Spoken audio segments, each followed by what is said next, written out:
I want you all to know that I've started the recording. Otherwise, Incredible. Otherwise, we're not going to get going. We're not going to get going. Hello, everybody, and welcome to another episode of the Astartes Anonymous podcast, episode 80, I believe. 80. Our 2025 Christmas special.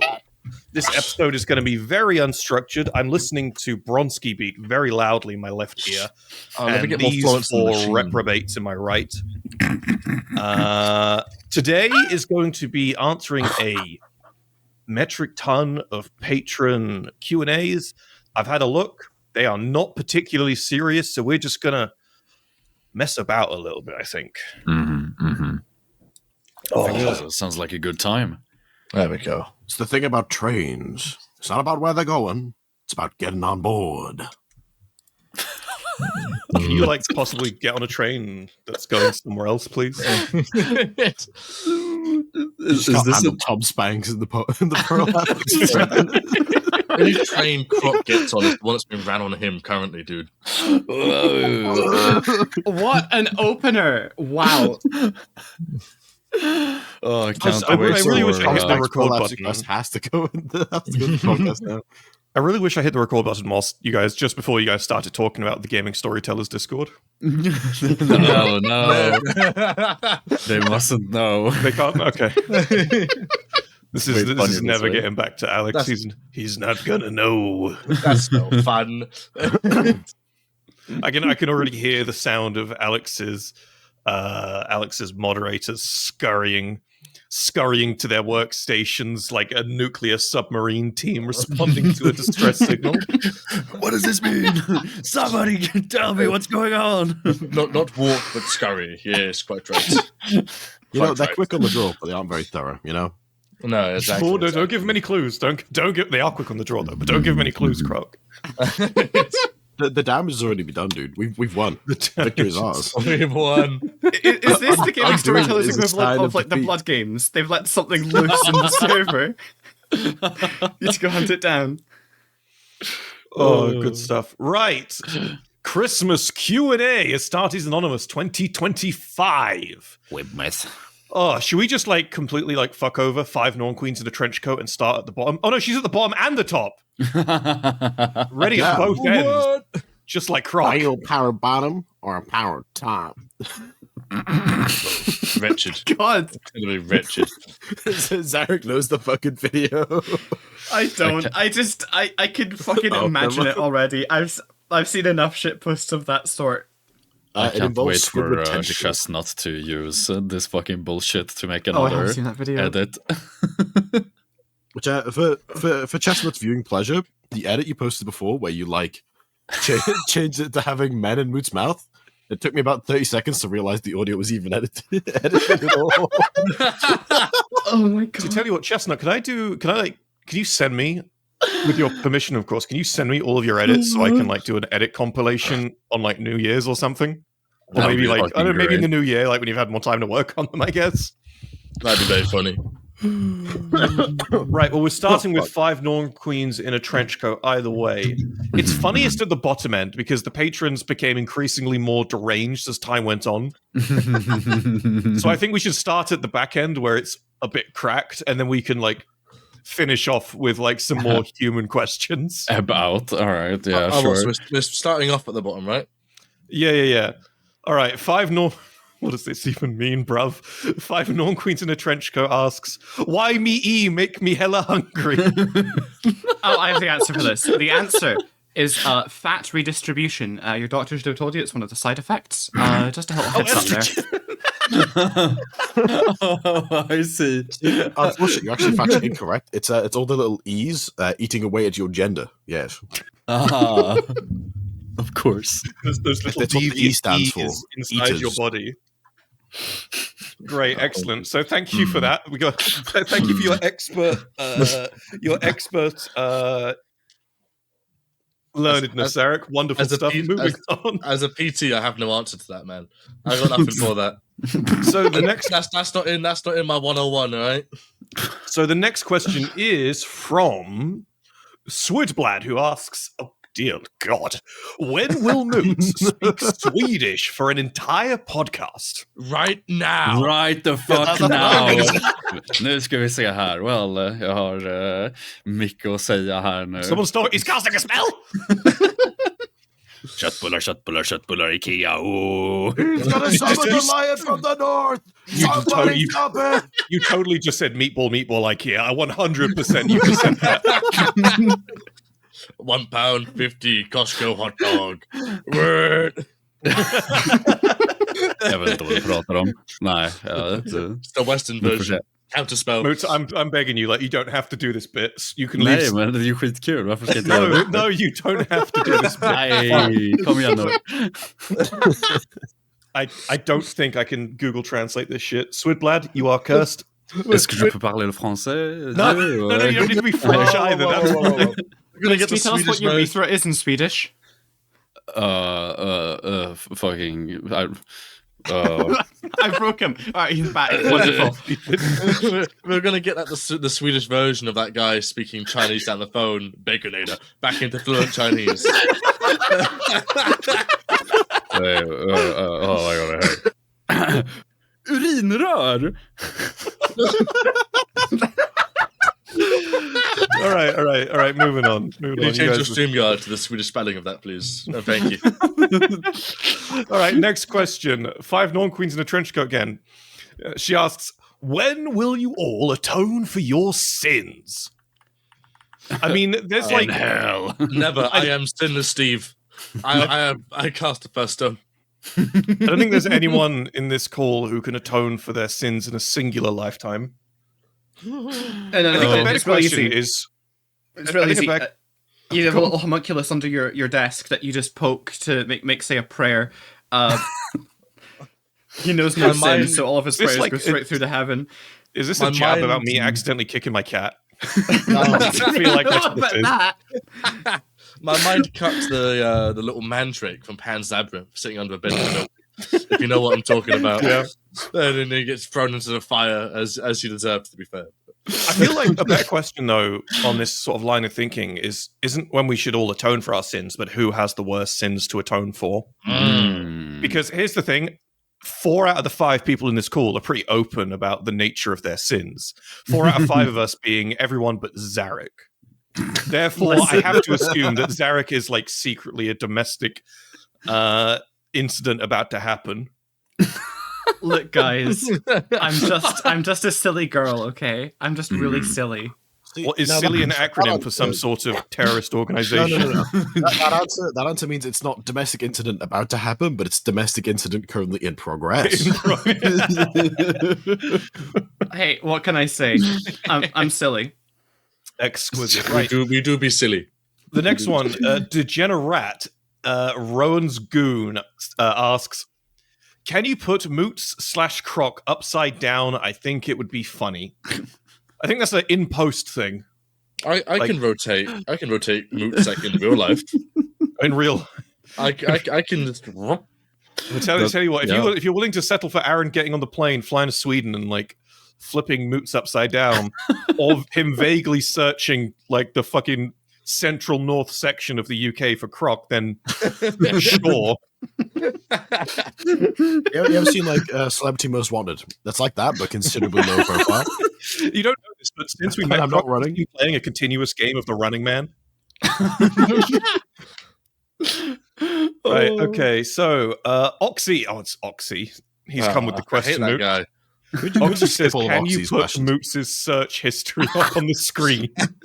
Yes, we can, of course. Right now, it would be Swedish for urethra at the top of it. What have we got here? Are you putting the one on the screen that we saw a moment ago? Yes, of course, yeah. Can gnomes cast spells? Moots, can they? The search was it didn't really give much, there was mixed sources. Some suggest that they can, but it depends on the power of the gnomes, really. I heard that it's a really big point of contention in the wizarding community, but I could have sworn that testicular torsion was a gnome spell originally. It feels like it, doesn't it? Yeah, it's a very it's been smell. totally gentrified is the problem. Yeah, This is like, cannot afford to stick their torsion anymore. Gnomes in the wizarding community are like gay men in the fashion industry, where they kind of set the trend, and then the normies come in like half a decade later and take it. Tell me I'm wrong. Oh, what else have we got here? Muscle mummies.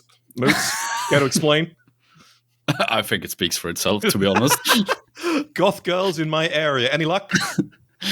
No, they've migrated south this time of year. They migrated south. Fishnets and snow do not get along. Exactly. Tips for talking to girls. Anything you can share with us? It's like Don't I open know. the conversation with urino.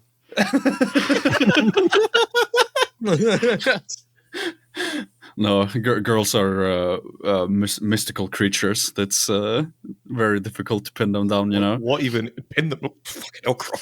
What did I say, Croc? why did you say Croc? It's just instinct, you know. Sorry, force of habit. I guess I've been ragging on Croc a bit too much today that it just I didn't do anything. came on a bit instinctively. It's literally that To be simple. fair. Spirit. Sorry, force of habit. To be fair, what I hit you with before with fucking nose nerd was kind of powerful, I'm not gonna lie. You're an absolute gink. Anyone listening to this can Google that word. It's not a slur, but it is Croc. It's not. It's powerful though. Power word For gink. reference for the two of you who weren't there, I said I was gonna go downstairs and like have a fucking lem sip because I'm full of cold. He was like, Tom was trying to give me some helpful sinus tips, so I just went, Actually, you gotta take the nose stuff. I'm a nose nerd. I know what I'm talking about. Asshole. Fuck off, you reprobate. We're moving on to the next question. Excellent. Right, a slightly normal question. Unfortunately, it becomes not normal halfway through. Degenerate, aka Rowan's Goon, asks, do you have any unique or odd, in quotation mark, hobbies other than Warhammer?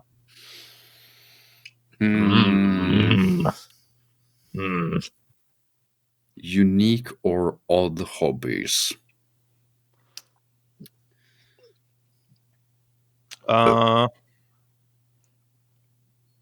Just going to bed with the fan on. Is that an odd hobby? No, I've got that one as well. Yeah. Oh, I do actually have one. Magic the Gathering. It's not very unique, but however, there is a part of Magic the Gathering that I really enjoy, which is obviously like it's a bit of a mix. I like the art, I like certain cards and whatever. But so there is in one of my decks. I guess it's a hobby. I guess it's like a sub hobby is to find as many different printings of planes as possible. So I have this whole mono white deck with as many different printings of planes as possible. That's sort of a sub hobby. But my real Magic the Gathering hobby is buying as many copies of Mana Geode as possible. I was waiting. You know the season 1 Pokemon theme tune? Yeah. It's that, but Mana Geode. Mana Geode for everything, man. And once you better hope he doesn't collect them all, because once he collects all the Hearthstone, all the Magic the Gathering Mana Geodes, he's going to come for the Hearthstone Mana Geodes as well. If he collects all of them, does he become like golden moots? Or super moots or something? Well, we were talking about the One Punch Man villain. Oh yeah, Golden Sperm. Where there's black sperm, and then there's golden sperm, and then there's platinum sperm. Right. So, like at the moment, Moots is like he's like black Mana Geode, but he's going to become golden Mana Geode and then platinum Mana Geode. Anyone who's read One Punch Man will know what I'm talking about. Everyone else is going to be fucking clueless, but that's fine. It makes perfect sense, except for the fact that season 3 is not going to do it well at all. But I've not watched any of season 3, and I'm keeping it that way. I was supposed to episode 5. Episode 7 has gotten the highest rating so far at 6.7 out of 10, which is still not good. That's still not good. Yeah, I ain't watching that shit, man. That's I think that's not the one. I could be wrong. I think episode 6 was referred to a budget Chinese studio a week before they released it. Came in to fix it. They were working on it weeks. There was like timestamps found in the animation frames that didn't get rid of. They were working on the episodes a week before release. That's Not- insane. Not that many like years in advance, like they should have been, but weeks. Episode 6 of season 3 has a 1.4 on IMDb. Yeah, that that's is the worst episode Oh my going. god. Is that lower than Cool Cat Saves the Kids? I'll find out. What the fuck is that? Oh, only the OGs know. Oh, that's an old one. It is. It's less than half. The Cool Cat Saves the Kids is at 3.4. One Punch Man is so bad. It's 2 points lower than that. Listeners, there you have it. There's another one of the hobbies is anime and manga reading and reviewing it, apparently. My weird hobby is throwing stones at the children that try to climb my gutters. What? It's very self-reflective of you to recognize that as an odd hobby, because I'm pretty sure that's a perfectly normal thing to do in Scotland. Well, I understand we're pitching this to an international audience. I have to disclaim, it's pretty fun, very culturally rich. Cultural enrichment, pinging stones at children. What can I say? They yearn for the drain pipe. I think odd hobbies is a fun one. I don't know if I have any odd hobbies. I've got other hobbies. I think the closest thing I have to an odd hobby is I don't even know. I don't have anything that weird going on, to be fair, apart from dealing with talking to moots every day. That's a pretty difficult one. That's a bad one, yeah. That's more like a the burden, problem hobby. is, moots has... I think the fact that I've analyzed this makes it a hobby, but moots has trigger phrases. Like, if you say certain words around moots, it'll prompt instinctive responses. You can't say anything synonymous with the word heavy, or he'll just yell balls at the end, or my balls. And you can't say anything that rhymes with suck, or he'll just say suck my balls, or something like, or just something like, But I don't know if this is a hobby. This feels more like a sociological analysis than anything else. It's like bird watching, essentially. Yeah. It's like a whole little book. You write down each one. Oh, there's a new one. But to answer the question, my hobbies, I guess, would be getting tattooed, collecting Bulbasaur, Ivysaur, and Venusaur card variants, and plushies. Listening to the Tetris theme repeat every day of my life. And plushies. Admit to owning loads of plushies. No, I don't own loads of plushies. I just own a couple very large ones. You own loads of plushies. In my car, all those ones are gifted. I never bought those. Or bought them because with my own collection in mind. You still own them. But I do People know you like them. I do own a 1/2 size Torchic and a 1-to-1 size Bulbasaur plushie. That Bulbasaur has a fleshlight insertable. No, it fucking doesn't. No. I mean, I've seen it. I'm just saying. You ain't seen shit. This isn't an opinion. I'm just talking about what I've seen. I don't know if this is a hobby, but I do have a recurring addiction which I need to manage, which is to the game Gary's Mod, which I played throughout the entirety of my teenage years. And I have to be careful in playing it, because if I ever hop back on, I wonder how the community's doing now, I wonder what servers are going around, I'll start an addiction, and I have to cut myself off. Ruin my sleep schedule. From that Blood Angels one recently, didn't you? Wait, why the fuck am I doing this? Yeah, I was like, why am I doing this? They're all American. They're on at awful times. That's very true. I remember, this was maybe 2 months ago, maybe even 3 months ago. But I remember starting up Gmod. Sorry, not starting up Gmod. I remember being up late at night, 3 or 4 in the morning, and seeing the little notification at the bottom right telling me that you're playing Gary's Mod, and I'm like, I got nothing better to do. So I start up Gary's Mod, I right-click on your name, and I join your session. And it's a fucking Adeptus Mechanicus Warhammer 40k RP server. Was there? I didn't join that. And there's no one around fucking anywhere. I know you were there. I mean, I couldn't find you, but I know you were there. I'm just checking them out, because there's a bunch of servers on there. The 40k community on Gmod is a really weirdly consistent one. And there's always servers, and they're for the most random things.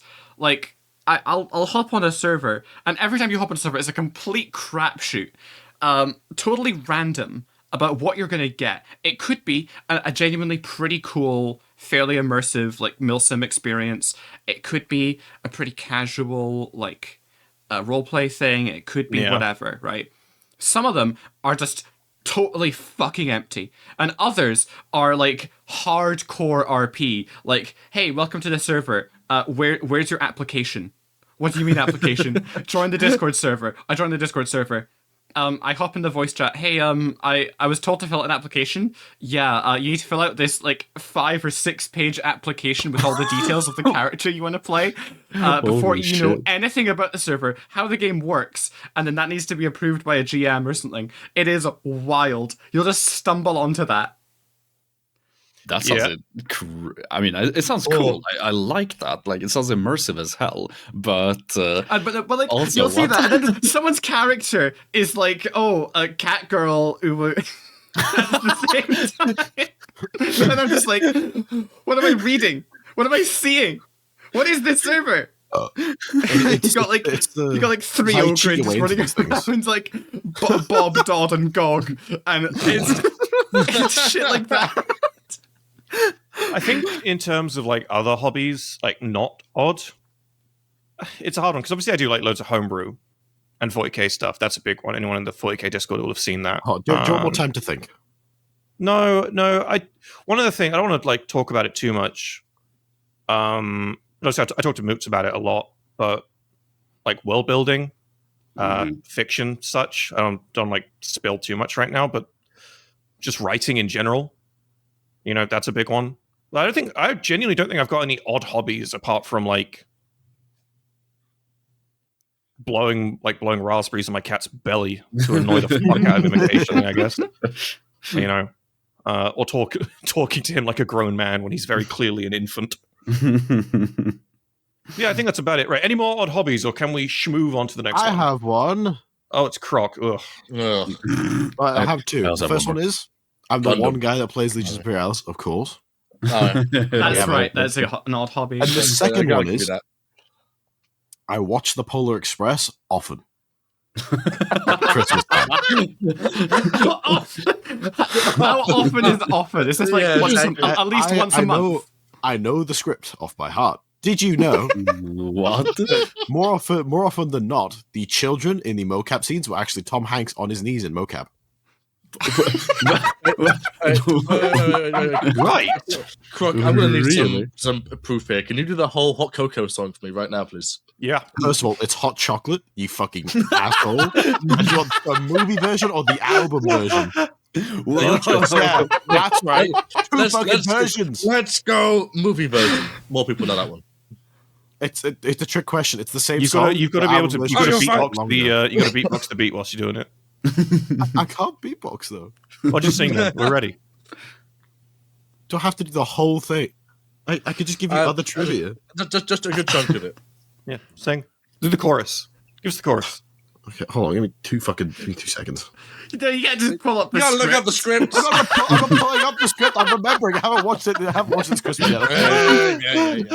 We need to do some singing warm-ups here, vocal warm-ups. There you go. Clear your throat.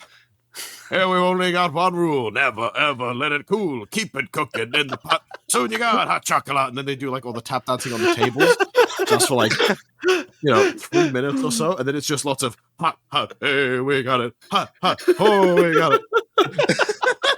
Hey, I'm not kidding. If you look at the lyrics of the song, it's that over and over and over and over and over and over and over and over and over and over and over again until the end. That is the entire song. Express lyrics. All right. Sung by Tom Hanks. Oh my god, it is. Okay.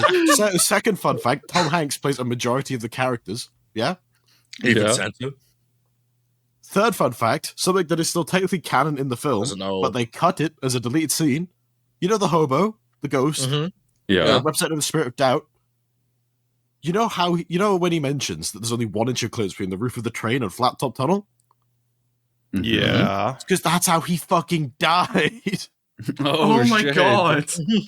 So it is this whole magical train that exists in like a fucking stop time paradox that somehow a homeless man, by just pure bad luck, ended up on and got fucking sandwiched. His spirit bound eternally to the train.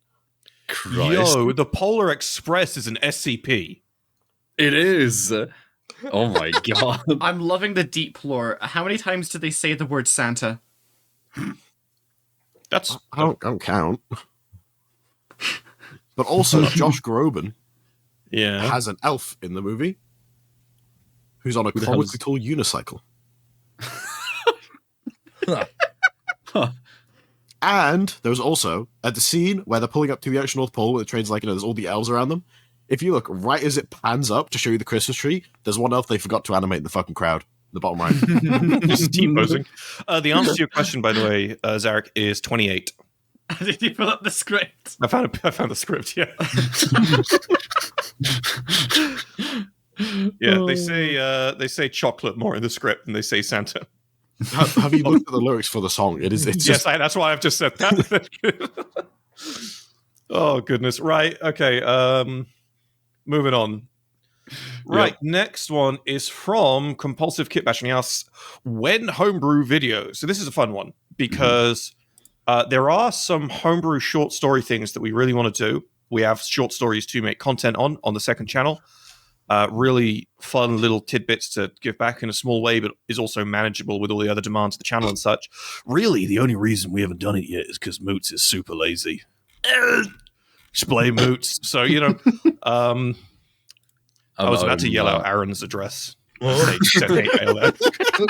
had to stop myself before I started saying it. I'm gonna try and remember it this time. It's fine. Post the no. I'm not.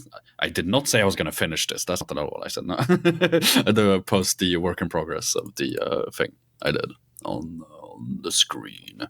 Oh yeah, there it is. Yes, wonderful. So Compulsive Kit Bash, this idea of homebrew stuff, it is work in progress right now. You can see on the screen right here. There is assets in the works to turn this into a wonderful thing. But yeah, no, thank you for reminding us. It's definitely happening. Turns out YouTube full time is very demanding, and Moots, he's only got one arm. We can't push him lost too the other hard. one in the war. Yeah, The Gnome Wars. no. He deflected a testicular torsion spell with his offhand. Yeah. Yeah, That's why I'm on the draw with the right hand now. sacrificed his arm for its nuts.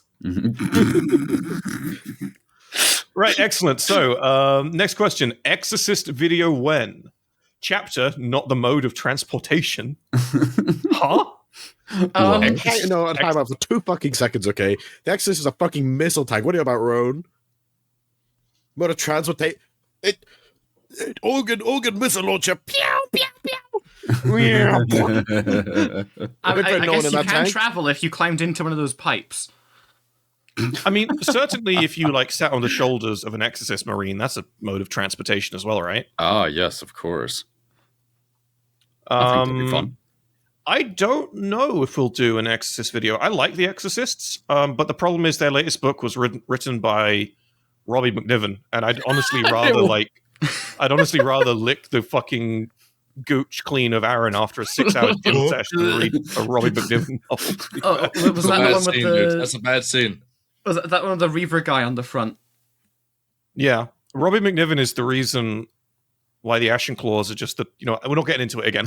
Yeah. We're moving on. Right, next question. Degenerate asks, can you bust it down, dirty style? Yeah, hell yeah. That is if you know how to kill him. Emphasis on kill him. dirty. Kill him.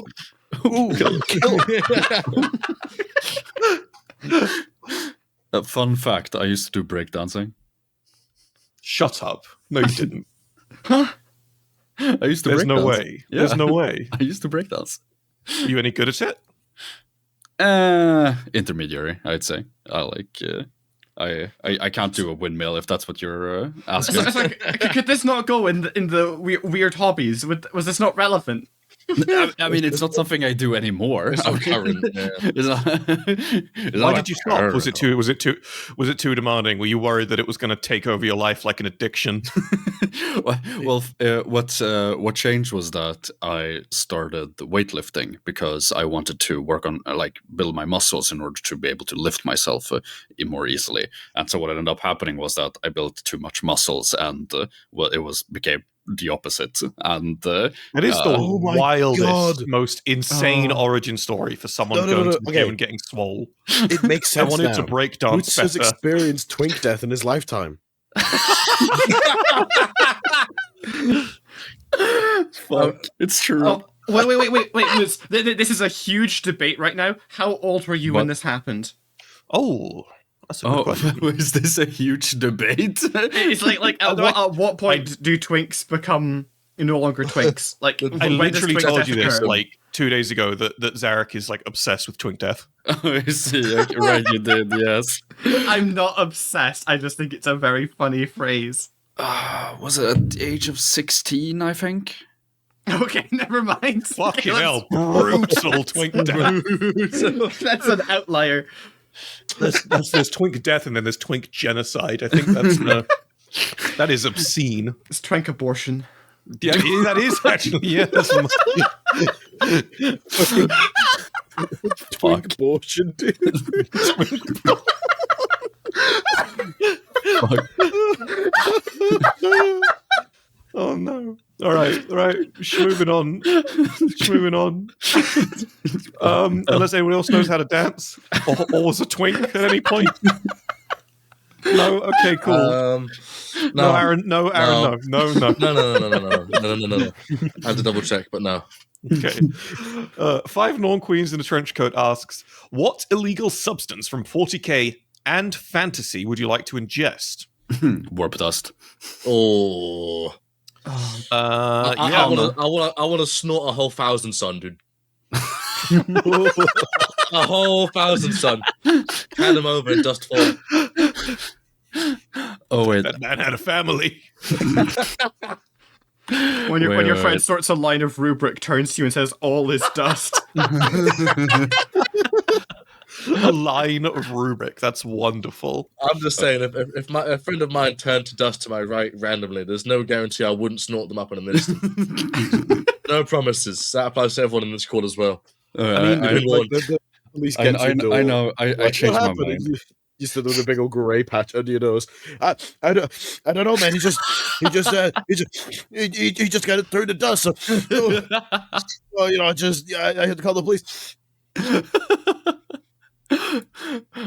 I changed my mind, actually. Fuck the warp dust. I'm going for the Zinchian Eldritch Goon gas. The Zinchian Eldritch Goon gas. See, okay. Now, I'm assuming illegal substance is by Imperial Charter. This hypothetical, of course. Mm. I want to eat an orc. I want to eat an orc, he says. Well, actually, it's funny you say that because in They're Liber mushrooms. Xenealogus, there is an entire section on how to quarter, cook, and eat a squig. Yep. There's a whole I'll try an orc. diagram of it being quartered like the way you would quarter a cow. It's really interesting. Yeah, Mate, in food this squigs are a big hypothetical, thing. I'm showing up to like the orc front lines on a guard planet. I've got like my reporter's vest on, and like, reporter, what thing? A bib. I pull out a notebook that says the Rattling Digest. Right, freelance reporter, bring me your nearest greenskin, son. Just put on your bib and take out your cutlery, you know. As for fantasy, Warpstone. Has to be Warpstone, dude. Do you think they still have cocaine in 40k? Huh. Yeah, Yeah, I'll yeah, have probably that. do. Yeah. No. Right, They'll probably moving call on. some stupid like nose dust though. Yeah, it'll have some. It'll be called like fast powder or some shit like that. Right. Madison asks, "Oh, this is excellent. What do you think a 40k cookbook would include?" What a wonderfully timed question. Back to back Rattling Digest mentions. Are you kidding me? Oh God, so many things, especially, and again, like much like Liber Xenealogist, if it was written by a rogue trader, it would be absolutely beautiful. I want to know how to cook and eat croute. I think they taste like chicken. I God. No, reckon but no, croute no. tastes like chicken. The crew Calling would have it. to have its own book because there's so many different crew variants. There'd What's a be like chapter? there'd be like a guide for how to identify what another crew is eating. like yes. describing biomes, enemies they fought, what you can expect, how it can affect the palette. There'd be like a whole spin-off book just about Tau auxiliaries. But we do know from the Rattling Digest that Vespids are just like lobster. Wonderful. Oh my god. Incredible. And as I'm a in. matter of fact, get this. So, if you have a lasgun, if you discharge it 40 to 60 times in a safe space, you can then use the hottened power pack to cook things. Oh shit! So lobster, the Vespid lobster on the go. That's wonderful. And like, unironically, the Rattling Digest recipe is how to make Vespid bisque. I mean, there's probably Wow. some interesting drinks in there as well. Fucking surf and turf with Vespids, hell yeah! You just got your I do want to try a ploin fruit. I want to see what that tastes like. a what fruit? A ploin fruit. What is a that? ploin fruit? I think it comes up in the Kane and Gaunt's Ghosts novels a fair bit. It's like one of those relatively common like fruits that seem to grow in various worlds. It's probably like a Grox situation where it was like seeded by the old ones or something. Have you I know you do, Sarah. Do you all know what a grox looks like? It's like a big cow, essentially. Not quite. No. Can you put this on the Screen? I'll put it in the references notes. I'm terribly sorry for giving you more stuff to put on the screen because Oh my God, what the hell is this this is a thing? grox. This is a Grox. They're reptilian, yeah. This is a grox. So this specific image itself comes from let me see. Here we go. The So Wild that's- 40k Rogue Trader book. Yeah, it's the first edition one. I've got Yeah. that. Yeah. This is like this depiction of a grox is older than like 2/3 of all Space Marine chapters. So yeah, Christ. Oh This wait, is the hang weirdest on. cow I've ever seen. Since we're still on food, I'm checking out the first edition book for its list of animals, and there are some weird things in here that might be nice to eat. Oh, I want to try eating one of those like spiky plants from third edition. Awesome. You know, the foam ball with the yeah. sticks through it. Bruh. I feel like, hang on. So I feel like a 40k cookbook would have a scale you've got to follow, and that's the like departure from humanity scale. With obviously one end of the scale being people, and then the other end being like Necrons or Tyranids or something. Give me the Tyranid cookbook, dude. Oh yeah. And it's like the general recommendation of what you should eat. There's a just because we're talking about like kind of like creatures, there is one creature in 40k that I discovered for the first time ever in Liber Xenealogist. I've been through Liber Xenealogist before, but I've always gone through it looking for very specific things. So I've never actually sat down and had a proper read of it until recently. And I discovered something called the Auct, spelled A-U-C-T. The giant And there is- eel. Yeah, there is one image of an Auct in the book, and I'll just put it here. It is the coolest thing I have ever seen. Like, I got goosebumps when I saw this. I just genuinely just thought it was the coolest shit, honestly. This shit is so fucking cool. And It's powerful. I do have 5 kilos of minced eel in my freezer right now. I'm not gonna lie, might be a smidge more than 5 kilos right there. All right, Tom, if you were reading that book, you're gonna know what this thing is. I want to fry a galg. Those, it's like just a fucking pile of mush with Yeah. semi-opposable limbs. There was I noticed I saw the just picture like- of the was it a Katschan devil in that book for the first time, and it was so the artwork. I mean, a lot of the artwork in Liber Xenealogist is genuinely incredible. But seeing this picture of a Katschan devil, and it's like 3 times the size of a Lehman Russ tank, and it's just sort of worming around the tank and like destroying it is insane. That's a big lobster. Right. Should we move on? So, let's see. What do we have? How do you... What the fuck kind of question is this, Pro? 5 Norn Queens in a Trench Coat asks, how do you explain the concept of snow to someone who has never heard about or seen snow? It's like... Put that it's- Patreon money to good use. It's like sand, but it's really cold and it's like fluffy, I guess. Imagine like the crunchy leaves, but like dense and everywhere. Have they Imagine- Wet sand. And you can pick them up and lob them at the back of your bold friend's head, like I did to Roots back in Sweden. That was a fucking cracking shot. But we never got to do the Smelling. the sledding. Yeah. Yeah. The snow What- disappeared. The second day Aaron was there, the snow had disappeared. And the fucking sun came out. So Yeah. I was the Swedish sun man, apparently. What was that? What was that sled type called? There's the little plates that you slide down on. Oh, stjärtlap. It's It's White lap. Wet slap, yes. Stjärtlap. Stjärtlap, it means ass patch, essentially. Imagine like a bin lid, but you cut off the round bits at the end. So it's just a big flat little curved disc that you sit on and pray to God as you slide down a fucking hill. We got to do the ice bath though, so I was happy about that. Yeah, that was nice. That was the best bit. I passed the fuck out after that. What was the question again? Snow, right? How would you explain the concept of snow to someone who has never heard or seen of snow before? Well, just go see and do snow, mate. That's the easiest solution. Imagine What does that even mean, bro? What the fuck? Bro, you're chatting out your ass. This is the fucking like equivalent of saying, I think you should educate yourself. But I mean, I think the easiest way to explain it, right, is imagine rain, but the rain becomes more solid and lands on the ground, and you can sometimes pick it up and form balls out of it. Balls, sorry. Trigger word. Trigger word. I'm going to be pedantic and tell you you've just described hail. You have?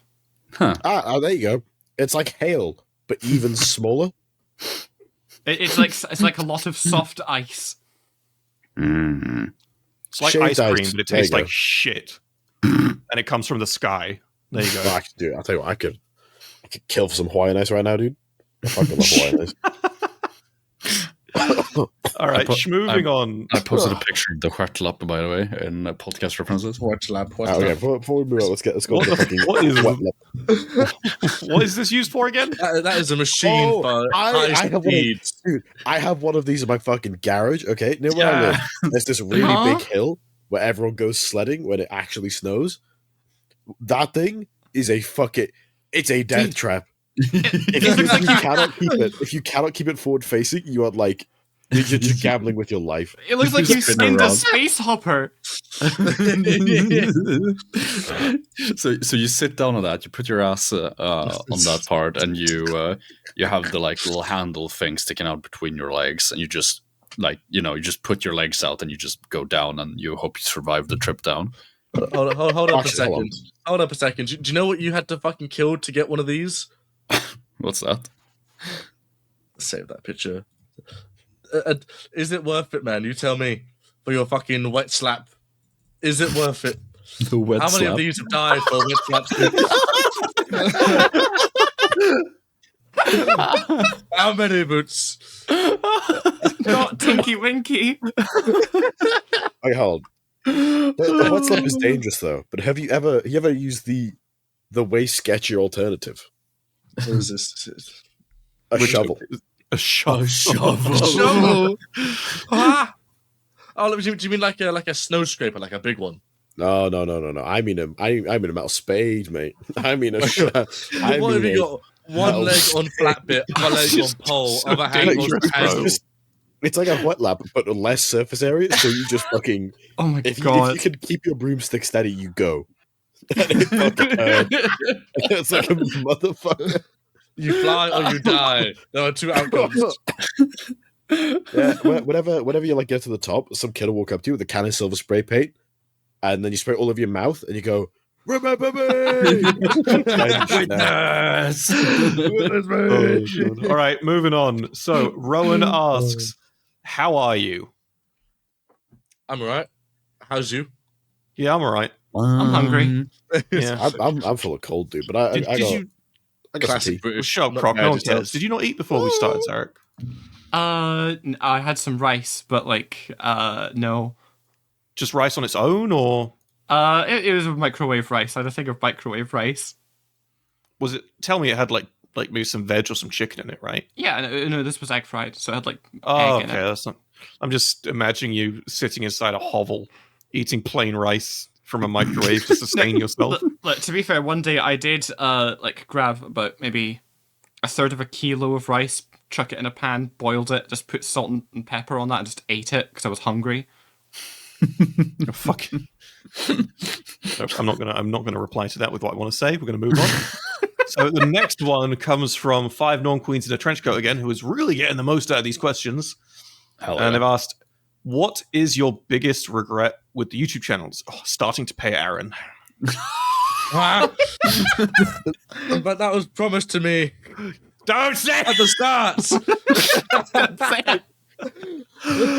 I'm joking. I think in actual regrets, there's a level of wishing I'd done certain things sooner, but that's kind of leveled out with the fact that you kind of have to make mistakes to learn like what's going on, and you have to let like the style you want to develop naturally. You can't just like say I'm going to be a YouTuber and do this, and then like expect it to be instantly perfect because it won't be. It just won't be. You've got to, be consistent and allow the style to develop. I think as well, maybe a regret perhaps would be thinking that everything we did needed to conform to everything else we did. Because recently, obviously Moots will attest to this, and the videos on the main channel will attest to this, but in the last couple of months, it's just been like, hey, let's experiment and do some random shit and see what happens. Because half because like there's a level of, oh, this might do well, and there's another level of, well, I just want to do this because I think this will be funny, and that experimenting has just been really positive, I think. So yeah, I'd say that it's a hard one.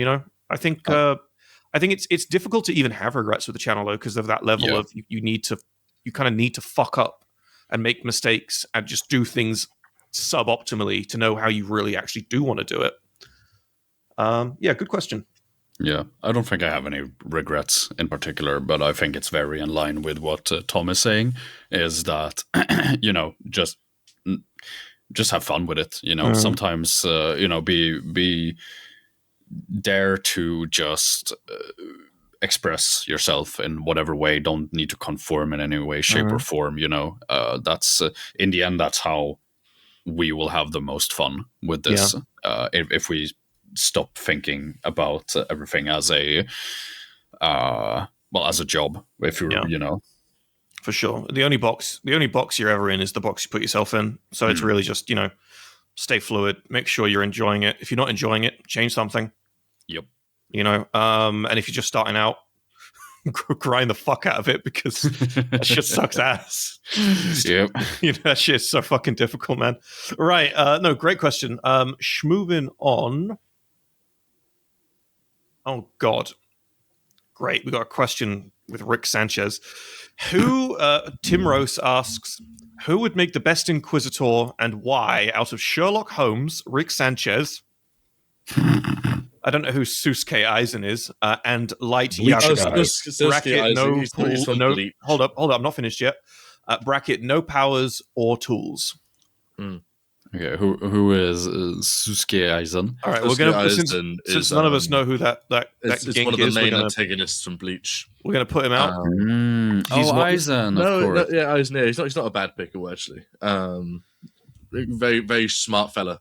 When you say best Inquisitor, what the the problem with this question is you got to define what the fuck makes a good Inquisitor, because even the Inquisition doesn't agree on what that is.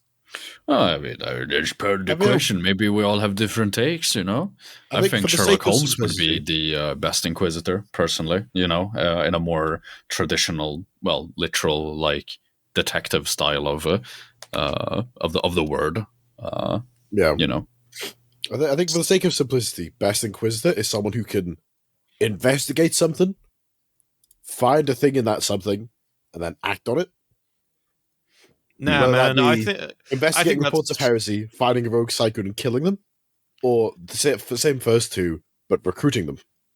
Nah, man. Out of this list, when we think about Inquisitors, one of the we often think about stuff like Eisenhorn, so we get Eisenhorn and Volta Terrace, we get our like detective novels, right? But a lot of Inquisitors are just, hey, that planet has some dickheads on it I don't like. I'm going to burn that planet to the fucking ground. And nobody on this list would be more suited for that than Light Yagami. I think Light would make the most incredible Puritan Inquisitor out of the 5 here. I think the rest, I don't think any of them would be more Puritan than him. Well, more than that, right? Light, I think, would probably get the furthest in the hierarchy of the Inquisition. Because Sherlock Holmes would be a great investigator, solve some of the most important, important plots and stuff. Yeah. But I don't think he's got the social and manipulative wherewithal to climb the ladder in that way. Yeah. Whereas Light Yagami is the absolute peak of sociopathy to get him to get what he wants. Born manipulator, 100% through and through. Mm-hmm. Yeah. Rick Sanchez would be just he'd go rogue and get shot. Yeah, no powers and no tools, but like then Rick still. The problem is Rick's powers and tools aren't his powers and tools; it's his intelligence, and he'd have that anyway. And so then you've basically got a situation where he just fucks off. Doesn't matter. There's no version of Rick who participates in the Inquisition. No. But no, interesting question. Yeah, that's very cool. Any other answers? Yeah. Nah. Right. Mitch W asks, "What's your favorite thing done with the channel, or a part of it?" Oh God. I think. Personally, I love my little Patreon miniseries that loads of people have seen. Oh yeah, me too. Yeah. I don't even know what you're talking about. I've got no clue. What? Yeah, the Adventures of Aaron. Yeah, 100%. No, I think it's hard because I think my answer to this question just changes depending on how I'm feeling. But I remember saying to Moots yesterday, actually, that I'm genuinely really fucking proud of how much I've improved as a narrator. Turns out being a good narrator is not something you can just do naturally. You have to practice to fuck at that. And seeing the improvement, how much I've improved in the last 6 to 9 months doing narration is like, if you go back and you go watch the Death Watch video we did 9 months ago, just watch the first 30 seconds of it, and then watch the first 30 seconds of any of the last 3 videos we've done, most recent 3 videos we've done. You'll see the difference is massive, and I'm really proud of that. I think that was a big one. So yeah, that would be my answer, I guess. For me personally, it would. I guess it would sort of generically have to be the thumbnails, I guess, or the art in general. I mean, it's again, as we were saying, or as we were literally talking about yesterday. The evolution of. Well, you can see a clear evolution in the, in the style. Yeah, and I mean. I think a more generic answer, obviously, is I'm very proud about the channel itself. Being able to build this together with my friends, and it's just great. I think that's my biggest pride. I think just to add on to your answer for yourself, there are some things we are yet to release on the channel that Moots has, because when you come to the channel, aside from the art assets, most of what you see is me grinding in fucking some video editing software. But there's some stuff that Moots has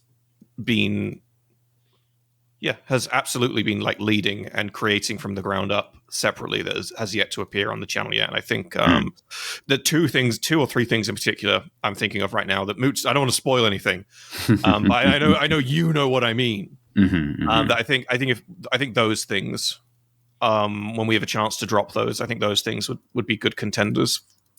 I guess to give some hints as to what it is I've been working on some comic projects, and it will include some voice acting, and so obviously Zarek will get dragged involved. I mean, and I just really look forward to bringing all of that to life.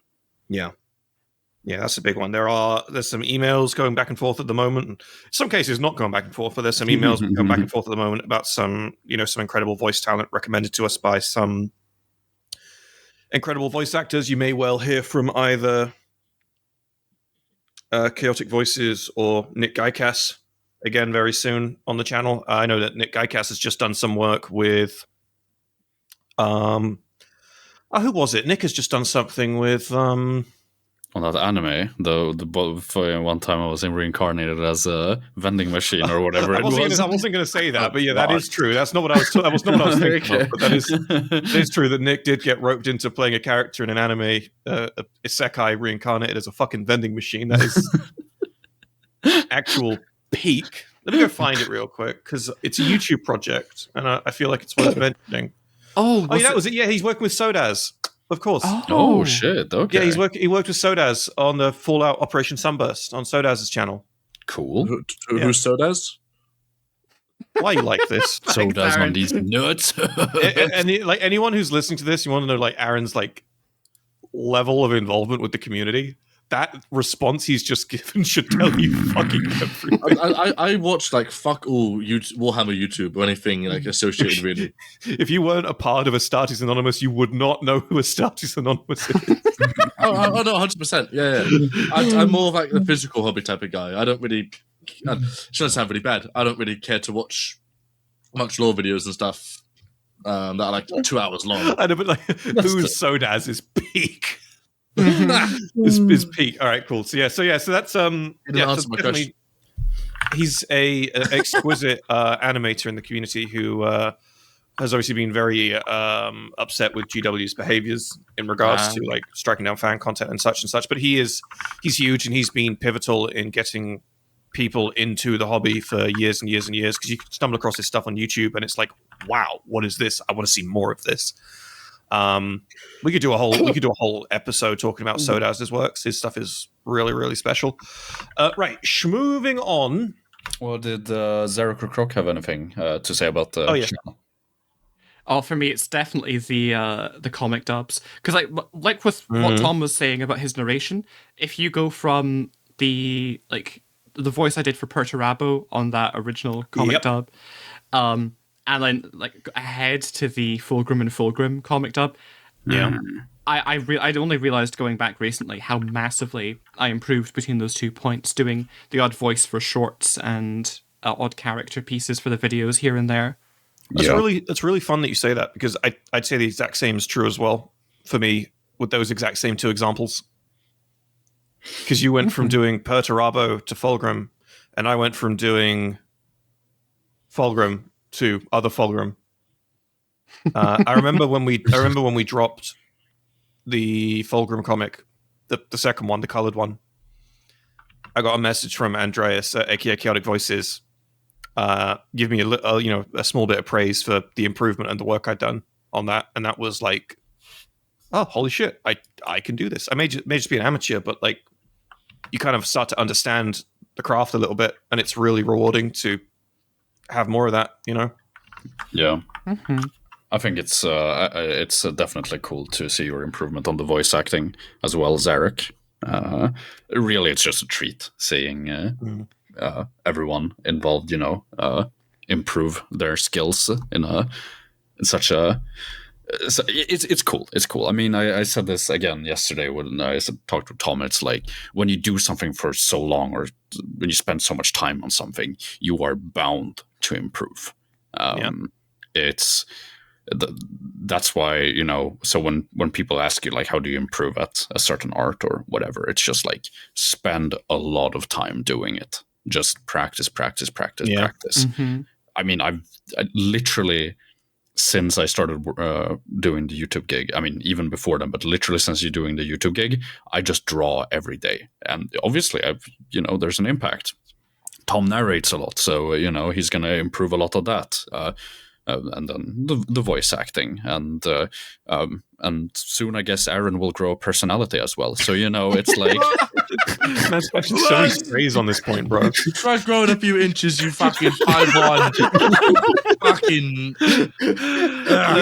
No excuse for any man to be below 6 foot. Go to the gym, fat ass. We had an interesting thing where Moots did 2 art commissions split about 12 months apart. Oh yeah. Of the same character, and he'd only done maybe half a dozen commissions in the interim. And so really the artwork done in the interim was all channel work, like daily thumbnails and whatever else. That I said, hey, Moots, can you make this bullshit asset today? Yeah, we're only using it one time. Get to work. Just whatever, So, but seeing these 2 commissions of the exact same character with only 12 months in between them and seeing the huge improvement is really, really fucking cool. It's special. You can put them on the screen right now if you want. You don't have to, but I personally think it's very cool. But yeah, so moving on. Where are we? How about Croc? Croc, what do you have the YouTube channel? I like getting to pretend to be a royal court spy master. Whispering, my liege, they do not obey the server rules. You should cast them out before they become more a problem. The fucking scheming eunuch over here. Congratulations to whoever made it on the mod team. This might be a decision that's made after this episode goes live. Yes, true. They will be on the mod team before this goes live for sure. Yeah. Yeah. No, that is something I guess should be worth saying, since we're going around and glazing everyone here. Again, huge thanks to the mod team and really Croc, your work every day on the channel, on the Discord, is so hugely appreciated. Means a lot. Means a lot, and you have great skills in the community building and all of that. So fucking that quietly. Thank you. Compulsive Kitbasher asks, if you could give any guard regiment their own model range, which would y'all choose? Well, that's very easy. That's the Savlar Chem Dogs. It fucking no question. Give me my drug addict guard regiments, kleptomaniacs. 100%. Yeah, that'd be cool. Easy answer. What about you guys? The Moby and 56th. Oh yeah, great answer. Great answer. Look, I've been playing the new Dogtime mission. I fucking love Raxamillion Dragor. He is such a cool guy. I want a Lieutenant Tice model. I love the line where it's like, pull yourself together, Tice. What are you, mad? Oh, bloodless? Well, keep it confined, man.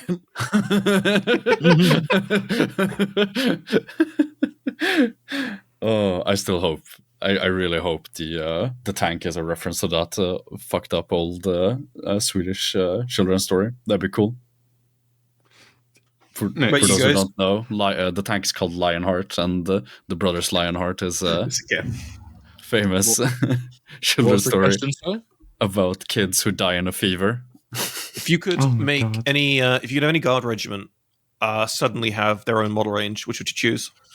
I like, what's the flying boys? The Elysian drop troops? Yeah, they're cool. Let's bring them back. They already had one. They had custom sentinels. They had custom everything, weapons teams, whatever. Those don't matter anymore. We're talking about new. As far as most people are aware, they don't have any models. It is wild to me that they did a flying Contestor Scions kill team and not an Elysian one in the exact same box. That was crazy to me. If we're getting down to semantics, they don't fly, they float because they have grav chutes. They can't go up, only down. Oh, I see. Oh god, there's so many good options. That Tempestus Aquilons. Oh, I actually. Aquilon these nuts. I'm not going to start complaining about the unit names they come up with from time to time. I'm not. Regiment wise, one of the picks that I want to go for is the Maccabean Janissaries, which not everyone might know about. They are essentially, I think they're from the Fantasy Flight games. They're from the Cronus Expanse. They have 2 lines of lore. They are so cool looking. No, they got some fleshing out and some supplemental material, but I think so. Yeah, I found a little bit of a treasure trove of their lore somewhere. That's a secessionist empire dudes, right? That's the other group we were talking about. The Maccabean Janissaries are the leper themed. The leper warrior themed guardsmen.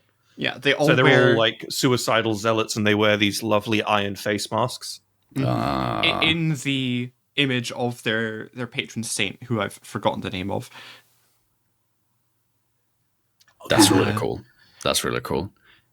I've always loved the plague warrior aesthetic. No, not like literal nurgling, but like Yeah, I know what you mean. Yeah, it's like what's that Metroidvania, Aaron, the pixelated one with the guy with the big pointy hat and the face mask? Oh, Blasphemy. Blasphemous. Blasphemous. That's it. Yeah, it's a lot like that. Yeah, it's very cool. Very cool game. Or games. The second one's out. It's just a whole garbage of the guy from the film where Orlando Bloom tells Richard the Lionhearted that he's not a soldier. Though what the Janissaries do have going for them is that apparently, after retirement, they'll actually end up guarding pilgrimages, so that they will go with pilgrims who are on their way to Terra and act as essentially a bodyguard to them, because their lives are devoted to worship, and so they're one of those more zealous guard regiments. Did you see that recent interview with John Blanche? Which one? Where he was talking. He was talking about the Golden Throne. Yes, he was talking about the Golden Throne artwork they did, where he basically said that this artwork that we all associate with the Emperor of Mankind, the most popular, well-known piece of artwork for the Emperor, is actually in-universe propaganda. That is what the pilgrims come to see when they get to Terra. They come to see that. But that is actually a fraud. That's not the real Emperor. That's something that the Imperium has manufactured for pilgrims to see, because the Emperor himself in his true form, no mortal could even get anywhere near it. It's like what Dan Abnett described. He's more of a nuclear reactor than a living being now, and his physical form is similar too. I guess it's like how if you're familiar with that image of Abaddon holding Cadia in his hand and crushing it while a legion of warriors walk through the flames beneath him, that's also in-universe propaganda that Chaos produce.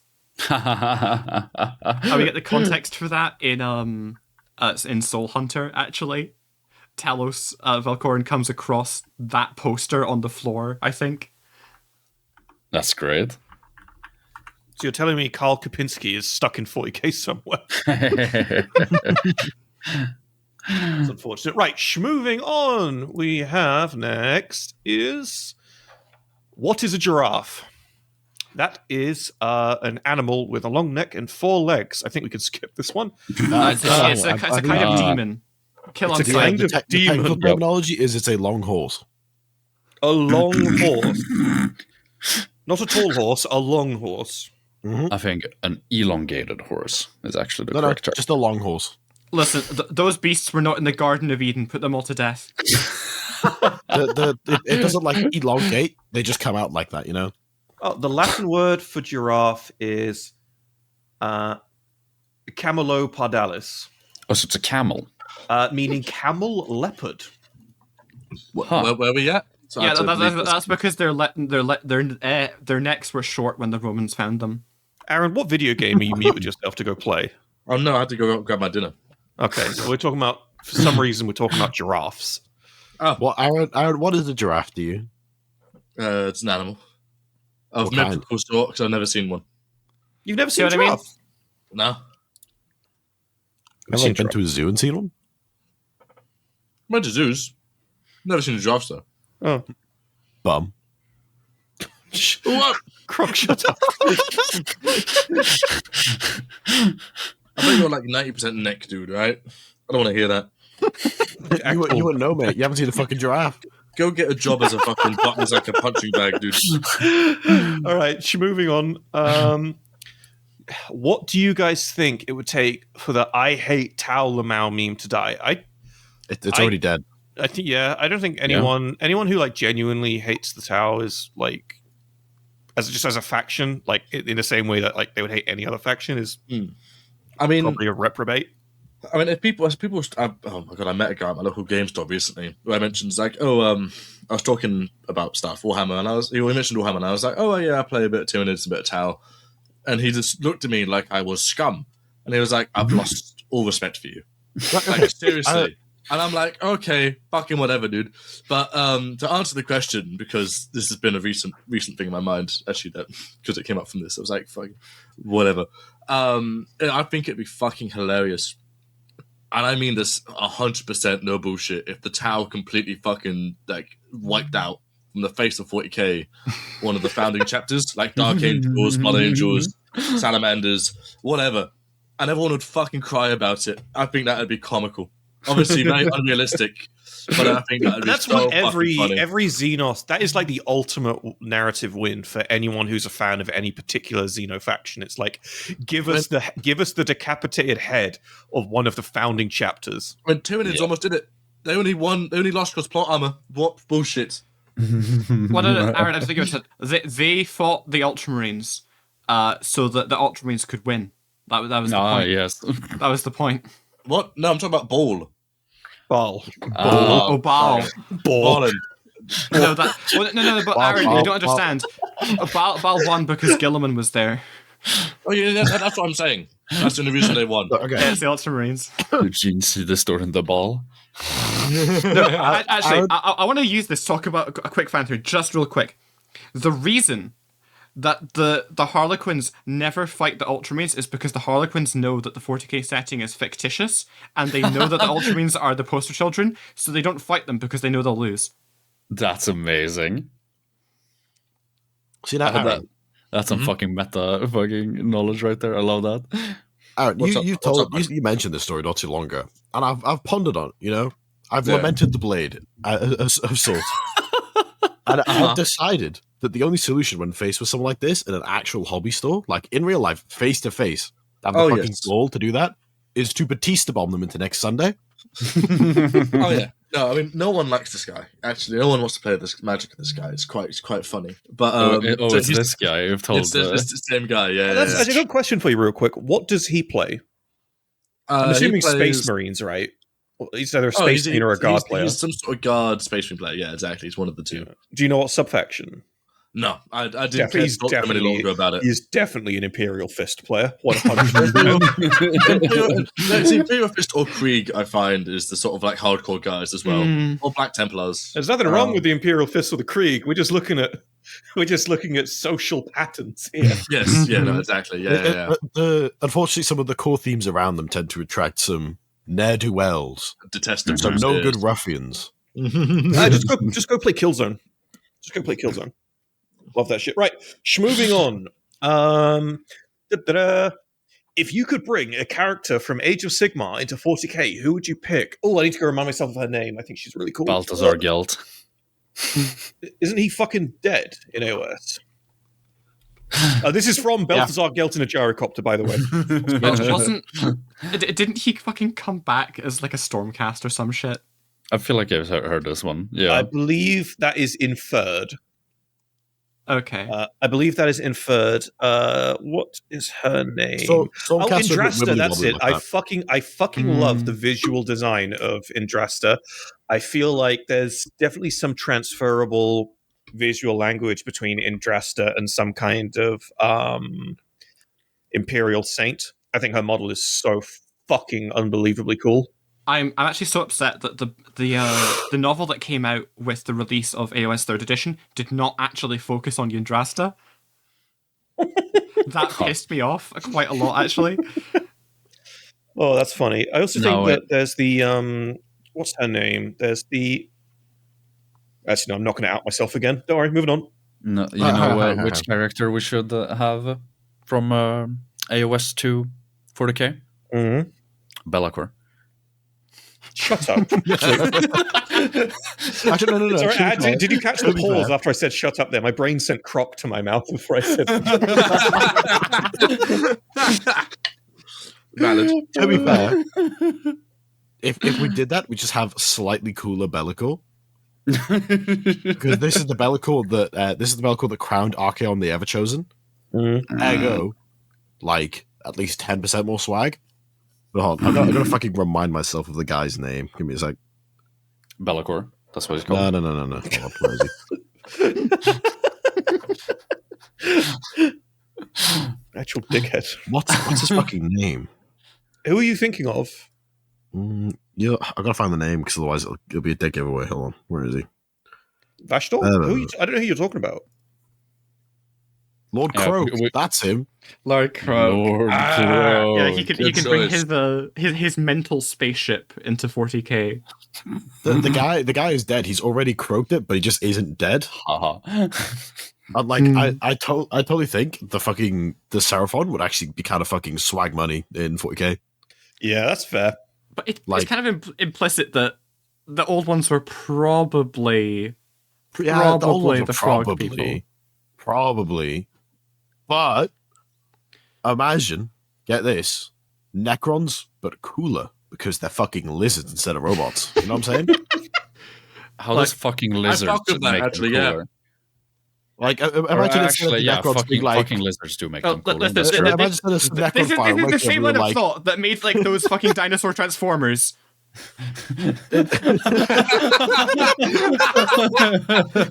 But I yeah, will imagine. remind you, the And we'll question call is for him a Grimlock. single character, Mm. not an entire faction. Yeah, but I'm going on a tangent here, okay? It's got to be said.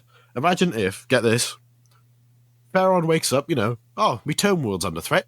Oh, I better get out my star blower up 9000-inator. It just makes the star blow up. But then instead, it's, my planet's being invaded by these fucking primates. Awaken the frog wizard. The frog wizard says, the stars, they speak to me. And summons a fucking beam of pure solar radiation to evaporate Imperial ships from the sky. No warp magic, no nothing. Just actual fucking, just cool space lizard shit, man. You kidding me? Okay. Right, moving on before powerful. Hang on. is going to get shut down. I Zarek, you're a picked a big worse offender dragon. than he is. You're a worse offender than he is. Big dragon. All right, Which cool. one? No, Dragon? no. Whatever the biggest one is, big dragon. 40k needs more dragons. That's my opinion. Dragon, Good dragon or bad dragon? All right, moving on. So Rowan asks, "Why is Tzeentch the coolest faction?" That's like Tzeentch isn't a Vashtor. What are you talking about? Yeah, he knows what it's about. Shadow Wizard Money Gang, dude.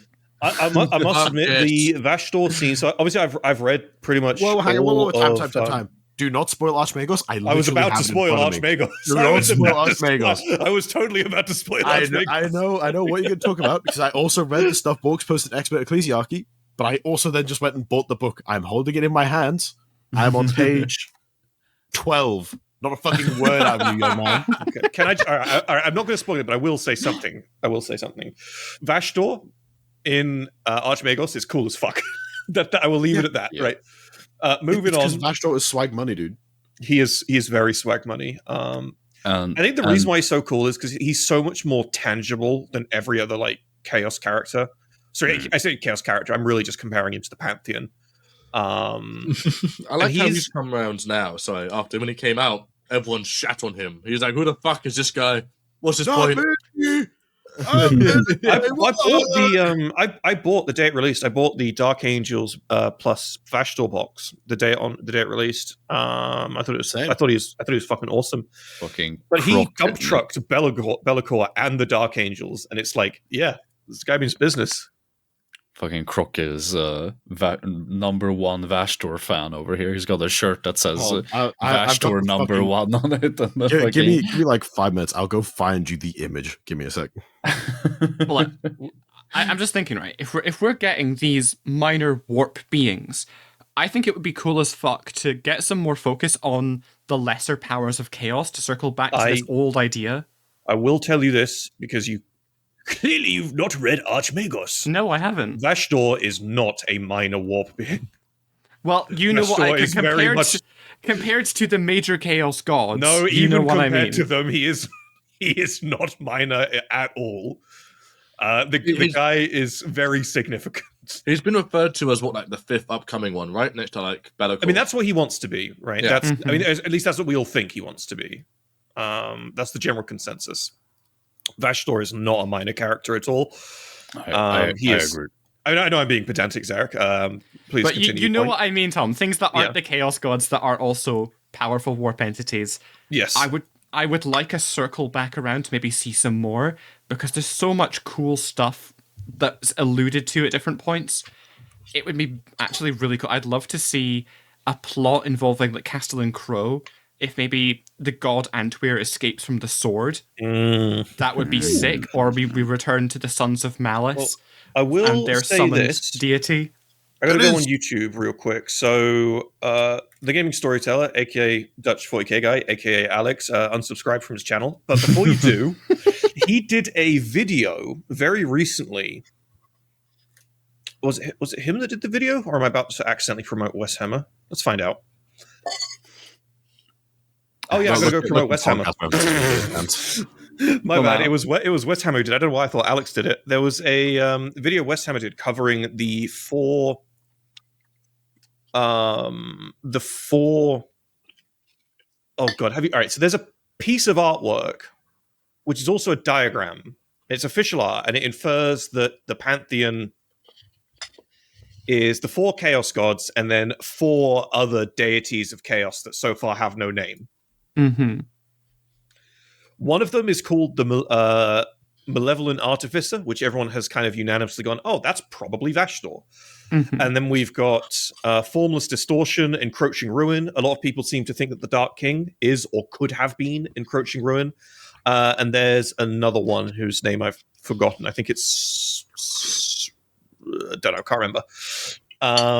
So there is space in the canon for chaos deities or demigods, which is what Vashtor is. Vashtor isn't a greater demon or a demon prince. He is a demigod. He has been referred to that in 3 separate publications. So there is the space for what you're asking for. I want to see that. I want to see the others get involved. And I want to see them fight Vashtor. I want there to be more, like, honestly, something more interesting going on with Chaos at the minute. Because as a wider Chaos plot thing, I don't think we've not had anything except Arcs of Omen really since 8th edition dropped. Have we? We had the entirety of the Plague Wars, which granted was like a mixed bag. We've had the Dawn of Fire series, which is an even bigger mixed bag. I guess you're right. So what I mean is something on the Chaos end, right? An event from the perspective of Chaos that is important. Like, because I have been so upset that we're not really getting a major Chaos plotline like we used to have the 13th Black Crusade. That was the main Chaos plotline. And of course, we had Huron doing whatever the hell he's doing. And they can't decide if they want to do something with him or not. And it would be nice to have a plot going, maybe a war within Chaos. Like, I know that's there's some stuff that implies there's a war within Chaos that happens following the Plague Wars. There's always warbands at each other's throats. That's just a fact. Yeah. But a major conflict, because we've got Vashtor he stole the key for the lock or whatever it is. Whatever. I'm not going to go into my spiel about the Arcs of Omen lore. The key to the lock, to the device, to the machine, to the... Yes, that's right. It's called the device. It is. Yeah, it's called the device, I think. Probably one of Vol's artifacts or whatever. Anyway, but there is a thing there. There's a thread, and it would be cool for all of the minor deities of Chaos to have a fight or a scrap over it. That would be hysterical. That would be great, because then you can have all the different Chaos warbands siding with different minor powers, because being of a larger, greater power doesn't necessarily prevent them from siding with one of the arms dealers, I guess. It's very much I think a fun thing to enable that would be a cool Medusa 5 style event. Oh yeah. It's been a long time since Games Workshop properly left stuff like that in the hands of the players, but that I think with the Chicanery of Chaos, that'd be a very fun excuse and opportunity to bring it back. Right? Can we move on to the next question, please? I just want to note first. I think something that would be really interesting to develop story-wise, which I think is what they're moving towards, is the rebuilding of certain legions, aka with like Alpha Legion and Solomon. Which I think could definitely bring some interesting storytelling there. And we know he's getting a second book, right? Or have I fever dreamed this into existence? I know. It got leaked. Yeah, Yeah, man. Haha. Okay. That's Oh my yeah. god. This is an Alpha Legion sleeper cell. This is mine IED. Oh, little German boy, don't accept those extra rations. Oh my god. Right, we're moving on. We're moving on. Finally, I want to say the reason why Zinch is the best faction is because Magnus, the Red and the Thousand Suns, fall to Zinch, so therefore, ergo, that is the best. Damn, your virginity just came back. That's a real fun event to watch live. Cool. Yeah, Right, Zinch is obviously the coolest because Zinch has Chaos Titans, and Chaos Titans are the coolest, so they get brownie points. Right, next question is from Oxy again, and Oxy simply asks, why Aaron? You jumped on. What do you mean by that? You know. Honestly, Oxy, I've been asking myself the same thing for a while You now. want to fight? You know what I mean? Tom, you jumped a question. I did. Oh, we'll come back. We'll answer why Aaron in a moment. So, Castle asks, if you got into any Age of Sigmar or Warhammer Fantasy Army, which one would it be? Well, the answer to that is very simple. Flesh Eater Courts. I think Moots already is a big fan of the skeleton fellas. I forgot the name of them. Yes. Bells. What about you guys? What do you think? I have an answer for this already. I have like almost 2,000 points of Cities of Sigmar. There you go. I have a 3,000 point Caradron Overlord's army that's actually Skaven, because I read about the Skaven sky fleets, and I was like, I want that. It's such a cool thing to collect. And then all the ship customization went away in 4th edition, and now I can't really play them properly anymore. Womp. God, what's that? What's the other Skelly Bobs? The cool Egyptian Reapers. Yes. Because at Warhammer World, last time we were there, I was umming and ahhing about this big box. I remember, yeah. And I was like, "Ooh, they're really cool. I could do like charred black skeletons. Ooh, it'd be super fun, super easy." And I was like, "Nah, I'm in enough game systems. Don't need it." Yeah. And If you look in, they still tempt me. if you look in podcast references, you'll see what is quite literally one of the crown jewels of my model collection. That being one of my Ironweld Great Cannons for my Cities of Sigmar Grey with the Fastest Force. Oh, I remember that. It's specifically because if you look at the fat guy, he's very red in the face because he's drinking hooch. That bottle's got 3 white X's on it. Yo, sorry, I got to interrupt you guys. We're gonna do a favor for another YouTuber real quick. Yo, Croc, you got a bit of a mold line on the cannon barrel there. Hold up. Shut up. I need to interrupt. So Andy, aka the Remembrancer, has just dropped as of 1 minute ago of this recording. I'll put it in the description for the video for anyone listening. A video titled Space Marine Chapters Codex Absolute Warhammer 40k Lore. It is a 20-hour video covering every single Space Marine chapter. Holy moly. Fuck. In what looks like alphabetical order. That is mental. That is neurotic. That's crazy shit, dude. Christ alive. I'm assuming he has forgone the ones that have like literally no lore, because there's a few missing, but it seems like the ones that are missing are the ones that are like will have like a single sentence of lore, so you can't really do a video on them. So every single chapter that has like actual lore has been done here. That reminds me hours of a guy at my local game store, who has every single Magic the Gathering token in alphabetical order in foil in a box. That's crazy. You got some real fucking weird crazy your game store, man. I ain't gonna lie. Yeah. And so if you ask him to borrow a token, he's like, "Yeah, I got it." But then he'll be like, "You got to give that back. Like as soon as you don't need it, I'm gonna put it back in the box." It's like ASAP back in the box. I'm like, man, I'm playing a deck that makes saplings with no sapling tokens. I need that for the whole game. And he'll look at you like you just spat on his nephew, and he's like, "Fine." Have you ever seen the the SpongeBob movie?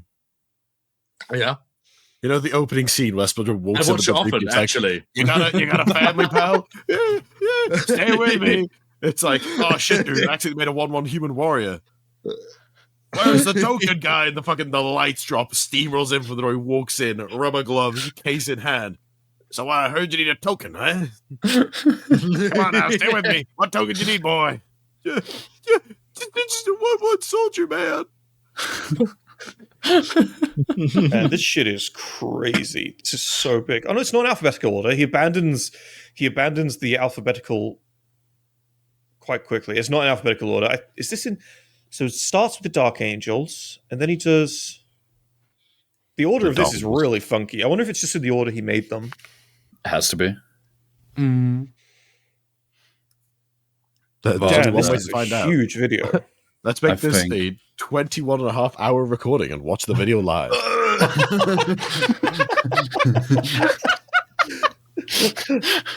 The one-upmanship is crazy. Yeah, we'll watch it all, react to it, and then continue on the rest of the questions after that's done. The fucking yes, this is how people get sucked into React content. Oh, wonderful. Right, moving on to the next question in our Q&A. Should we do why Aaron? Should we answer why Aaron? Why Aaron? Why? Why I've Aaron? asked my parents that many times, actually. The guy was just looking at you, man. You don't have to go to spiel about him.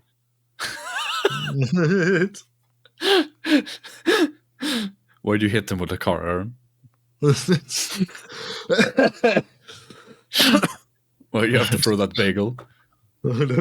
That's no. I was an observer. No. Bring the animation back up. Ooh, all right. Moving on. This is an interesting question. I like this question a lot. Degenerate asks, if you guys had to make new avatars from a new faction, which faction would it be? Oh, Tyrannid, 100%. You have a Tyrannid avatar? What Tyrannid would you be? I'd warrior in my Just a color Tyrannid scheme. warrior. Oh, that's cool. Yeah, that's fair. And my color scheme slaps. Love Yeah. my Tyrannid color scheme. It's a very good Tyrannid color scheme. I think some people overcomplicate their Tyrannid color schemes very quickly, but yours is really solid. Thank you, my boy. Yeah, it's like the flesh is this deep fleshy color. The armor is sort of this transition of like a medium green to a lime green, and then the claws are black, right? Yes. With the Yeah, that's occasional bit of like yellow accents for anything that needs to be like shiny or glowing or whatnot, right? Yeah. Yellow eyes, yellow Yeah. other bits and bobs. So it's a solid as fuck scheme, yeah. It's very similar actually to, I think it's one of the guys, I think it's Gobby Todger in the Expert Ecclesiarchy channel has a homebrew Tyrannid Splinter Fleet of a not quite the same, but very similar color scheme. I've compared. We used the same tutorial for the green, and he's changed it a bit more. That's fun. That's fun. Tyrannid is interesting. I think for me, I'm very, very, very fond of the Chaos Space Marine homebrew I'm working on at the moment and have been working on since the end of September. So I probably do that. It's I'm not gonna go into the whole thing here because I'll probably drop it as an official thing at some point. But it's basically Vampire Chaos Space Marines. So like cold corpse like blue flesh skin with dead lips and eyes, and their armor is like would be mostly red, but with like a deep purple in the recesses. That kind of like thing. What about you three? Necron Cryptek. Easy peasy. Fuck! No, I said it first. That's the rules. Dibs. I call shotgun. I think that card's really cool, but there's an obvious answer. I mean, it's got to be just a whole ass Warlord Titan, complete with paired turbo lasers as well as volcano cannons and an aerial power. Whenever Croc speaks, just the whole background starts to shift as he moves. Croc, you'd be a Legions Imperialis Warlord Titan, so you would be scaled to be the same size as the rest of us. No. All we'd get is like it would be either a Night Pilot or a Princeps. I fuck with them heavy. Yeah, that's good. No. We did a full-sized Warlord Titan. But all we'd get is like the Binding of Isaac mum leg version. I don't know. These are all great answers. Did we all pick the wrong thing in the first place? Parallel Universe podcast when? Quite What literally. about you, Moots? We're gonna whip Moots to draw some new avatars. That fucking homebrew video, so they're never gonna be made. I'm sorry. No, What would you go for? I'm genuinely going back and forth on that, but I think a part of me would have to go with the an Iron Gorgers Marine, simply because I just love my boys. Love my Iron Gorgers. Yeah. Well, That's fair. listeners, Still sticking mostly to homebrews. That's good. now you know who the cast of Astartes Authenticated would be. It's Astartes Anonymous. Bananas. Literally, if we could ask what my avatar was going to be a week later, there's the alternate reality where it's a princeps and the background is the fucking command throne of a titan. Oh shit! You know, there's this Oh, so much money. thing on Reddit and Instagram and social media occasionally where people will talk about There's Astartes social Anonymous, medias, huh? but they'll not be super aware of who we are. They'll just be, oh, I've seen one of their shorts or one of their videos, and they'll call us, because of the zeitgeist of Adeptus Ridiculous, they'll call us Adeptus Anonymous. And so I think we've just described the avatars for Adeptus. So that Adeptus Anonymous implies the existence of Astartes Ridiculous. All right, everyone, pick a second thing you could be for the second cast. Necrocryptic, no. I'd be. Have you ever seen the Cities of Sigmar Ogre with the little sniper at the top? I'd be a little sniper at the top of one of those Ogres. I would be Actually, a Ripper. Ooh, nice. I'd be a crouchling, actually. I'd be a fucking servitor. Give me the Crisis battle suit, dude. This is from Hit Game Crisis, or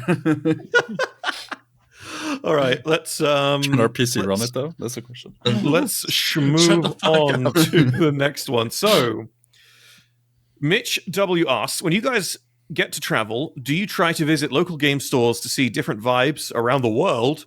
And which countries would you like to go to? That's a really fun question. I read this one when you posted it, and I actually had some time to think about it.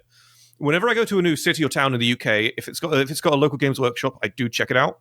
I don't expect to find anything new, but it's still just nice to. It's really quite funny how guys who run Games Workshop stores are all clones of each other. That's a really interesting one. But that being said, I would really, really like the opportunity to see the miniature Warhammer world in Tokyo. I think that would be really cool. That's good. That's good, actually. Yeah. Next. I absolutely like to visit things like that. I wouldn't just visit. Or sorry, I don't just visit game stores. I also visit like comic book stores and shit. I mean, just general nerd shit. Because guess what? I'm a comic book nerd. But yeah. What? What? What? Jesus Christ. Yeah, any sort of big nerd store is my vibe. I like going to forbidden planets and shit across the globe. Dude, there's maybe like 10 game stores in Scotland. Gotta be real. Because it's a desolate wasteland that I'm going to soon. Actually, You told me something that cooked my noodle the other day. The entirety of Scotland has half the population of London. Yeah, less than. Less than. half. I don't know. I mean, To be fair though, Wow. Scotland is lots of hills and mountains to go. Whoa, whoa, whoa. thank you, Croc. That description was. I completely understood exactly what you meant when you made that noise. Like, have you ever tried to drive further than Glasgow? Have you? I just fucked up. Yeah, Dude, I've never driven go all the way to south the of Isle of Arran Glasgow. before. I've gone to the left side of Scotland. It exists. It's real. Oh, you've been to the West Coast. I've been to the West Coast, dude. Like fucking Glenelg and the Isle of Arran, places like that. Oh, Yeah, no wonder there's nothing, because that's the nothing side. That's where no one is. No, Like, okay, no, there's like I maybe will one not- viewer out there who lives on I the will- west I coast will of not Scotland, tolerate- if that. I will not tolerate any slander towards the Isle of Arran. The Isle of Arran's fucking sick, actually. Oh, it's awesome. Have you seen it? Did you see Yeah, any buddy. red squirrels when you were there? Yeah, I saw loads. It was insane. Yeah, because I think they kill the greys on site because it's like a refuge for fucking kill them on red KOS. squirrels. No, genuinely, it's like you Southies won't understand this. But it's a massive thing up here. A lot of people who live more rural will set out cages for the greys, and then they fucking shoot them. What the fuck? When my I saw this in an episode of Doc Martin. No, they touched on it. When my granny used to live out more rural, he had cages everywhere, and when he caught a grey, he just fucking blasted in the cage. With a shotgun. So the grey is gone. I mean, to be fair, my father, growing up, blow his head up smooth style. As soon as I said my father, my fucking headphones just started blasting Phil Collins at fucking million distance. So when growing up, we had a really large paddock, and my father would sit outside on one of those Virgil white plastic chairs up until from 4 a.m. to 7 a.m. So he'd be out there for a couple of hours, and he would just have his shotgun. And the purpose was so that when one of the mole traps caught a mole, he could quickly blast the mole before the mole had to suffer for too long. So when what you've just described is a feeling I'm very well aware of. Right. Has anyone else got any fucking awful stuff to say about killing small rodents? I do have an answer to the actual question, though. I love to go into game stores when I'm near them. So if you see a guy wander in and maybe talk a little bit epic scale, it might be me. Croc, tell him about your fucking local geek retreat, dude. No. That place is as much as a memetic hazard as it is a biohazard, and the accursed knowledge held within is best kept to the minds of the afflicted. Dude, that's all of them. That's all of them. No, isn't bad, to be fair. Zarek, I've been in multiple geek retreats in my time. The local one is not a retreat. It's a containment zone. Okay, you know what? We're going for this. So a while ago, all right, when I was first getting I'm back forcing into this forward. I'm forcing this forward. Oh No, Croc, I'm forcing this forward. Let him speak. Look, we are 2 hours in, and we are not even halfway yet. We're 2 hours in. We're not even halfway yet. You'll get this story out of me another time. Yar. Right. So, 30 on 30. a good night. Questoris asks, would you get rid of Age of Sigmar if it means reviving Battlefleet Gothic? Buddy, yes, have you played it? I'd get rid of Age of Sigmar to bring back 4th edition, so we're I wouldn't even worry.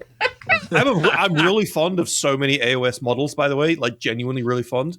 I have no interest in the setting though. Zilch, fuck diddly. I've tried so hard. It There rebuffs is me a every reality time. here. There is a reality here where GW actually starts writing books for AOS, and we can finally get some information about the setting. Oh, they did that. It doesn't help. I've read a bunch. I think I've read close to about seven or so. I'm not going to say the other number. And only one of those books had me wrapped, and it had me really, really involved. It was so good. Dark Harvest. Yeah. Amazing Warhammer book. However, no other Age of Sigmar book has ever actually been able to get me interested in anything about the setting, because every time it's just, oh yeah, the city is gone, cool, it's destroyed. This thing, you know, Dark Harvest was written by Josh Reynolds, who has done, I don't want to say some of the best 40k books, because that's not true, but he has introduced a bunch of moments in 40k that are very, very memorable. Josh Reynolds is the reason that we all know about the Anchorite, for example. So he is certainly a competent 40k and AOS apparently as well author. I want to say he's one of the newer sort of school of authors that GW have employed, starting in 2014, 2015 sort of time is when he started doing books for them. Whereas obviously a lot of the other authors like Dan Abnett and John French are part of the fucking furniture at this point. But yeah, no. Sorry, I just want to say that I do think that Josh Reynolds is a competent and reliable author, so that doesn't surprise me none. Right, no, I don't really have any strong opinions. I feel like I love the models. Don't know that much about the setting, and I mean, I think I'd sacrifice Age of Sigmar for a cheeseburger, to be honest. It's like I'm in the same boat as Moots here. Yeah, I wouldn't, because saying goodbye to Age of Sigmar means saying goodbye to all those models, man. I don't know what the some fuck really great they models. are feeding Yeah. the design team. But like, I imagine as soon as you step into the like room where they keep all the designers for like Warhammer quests and stuff like that, the atmosphere shifts visibly. There's someone on that design team as well who's got like an absolutely crippling foot fetish, and all I can say to that guy is like, fair play, my G. Like they're letting you get away with it. So you know what, bro? Just make yourself happy. No, you don't understand, literally. Tom. Ask yourself It's this. gothic. How many models in 40k have got exposed feet? Huh? You know what I'm saying? If rain, One. The Catan shards. every single Necron. Yeah. They also No. don't count. That's like No, saying flip flops are exposed feet. I'm a visual learner, so please send me pictures of the models. I'm on it, G. Cheers. We've got someone in our Discord. I'm not going to name her, but you know I'm talking about you, who makes some funky ass content, and I know at least one of the people in this call right now knows who I'm talking about. So Moots, I'll send you some of their stuff. Excellent. Cheers. Right, moving on. So next up we have Compulsive Kit Basher again, coming back round. What do you think each Loyalist Primarch's reaction would be to the current state of the Imperium? I think they would all be pretty unanimous. It's just varying degrees of shit the bed, what the fuck. Yeah. I think the only one that would actually stand out as particularly unique, and I'm certainly not saying this because I've definitely not read a leaked book that I shouldn't have read yet, would probably be Rogel Dawn. I think he'd be the only one unique, because whilst everyone would be too busy going shit the bed, what the fuck, Dawn would be going shit the bed, what the fuck, Gilliman, what have you done? I think Dawn would be the only one that would have anything particularly unique to say about it. I think Lehman Russ' perspective could be pretty interesting, because I mean now I'm basing this off of what I hope he will return as, which is this more wizened old Odin type character, right? So maybe, of course, he'll come back and be like, "Man, this shit sucks," but I think he would look at it from a maybe more of a like, well, it is what it is sort of perspective. Let's try to fix it, I guess.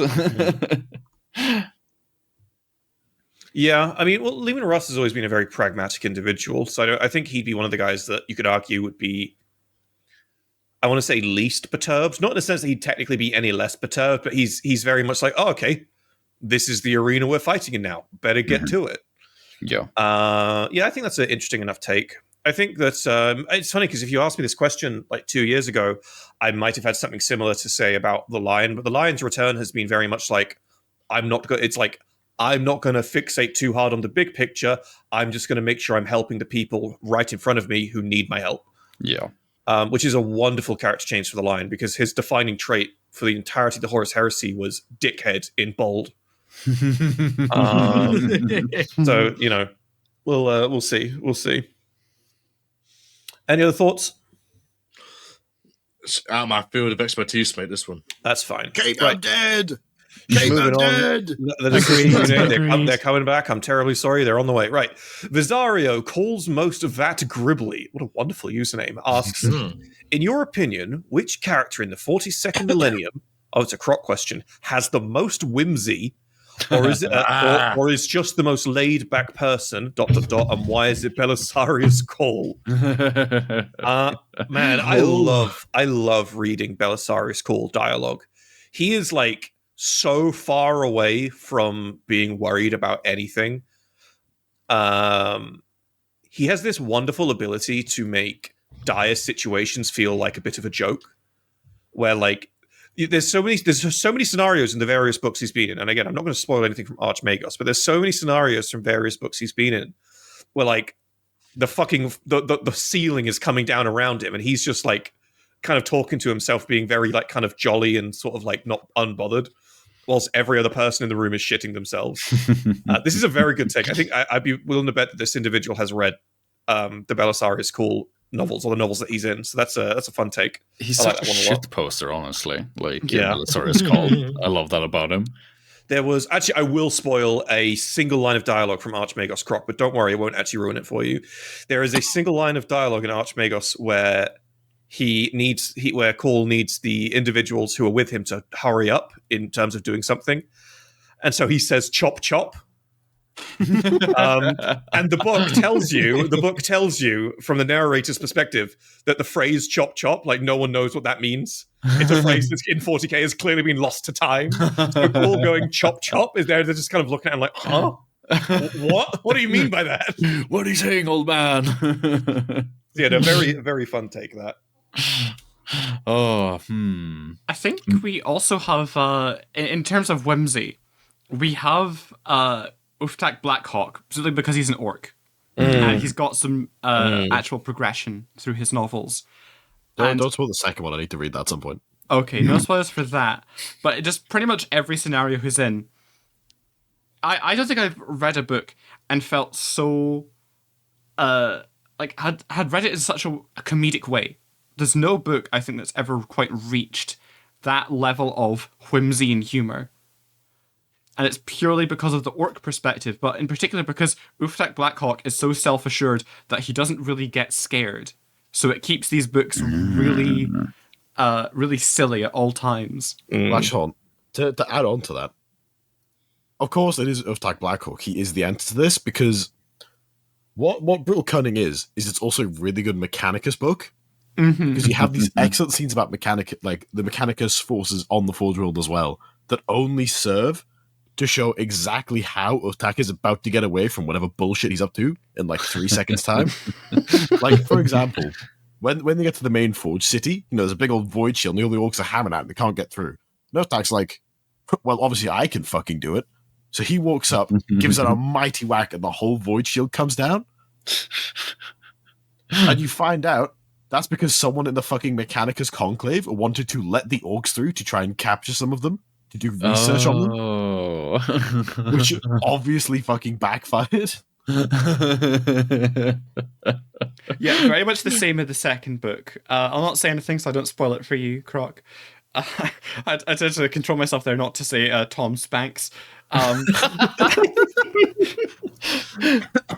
But sorry, just for context, that's Croc's username in the recording software right now. The fucking face. But as I'm sure you're aware, the titular enemy of the book is the Dark Eldar, and it's a very good Dark Eldar book. I've really loved Mike Brooks' depiction of the Dark Eldar in his recent publications. They're very fun, and it gives the Dark Eldar a very interesting storyline between the two. I'm not going to say too much, but there's an interesting thematic parallel that the two books that he's written for Dark Eldar and, of course, Uftak Blackhawk share.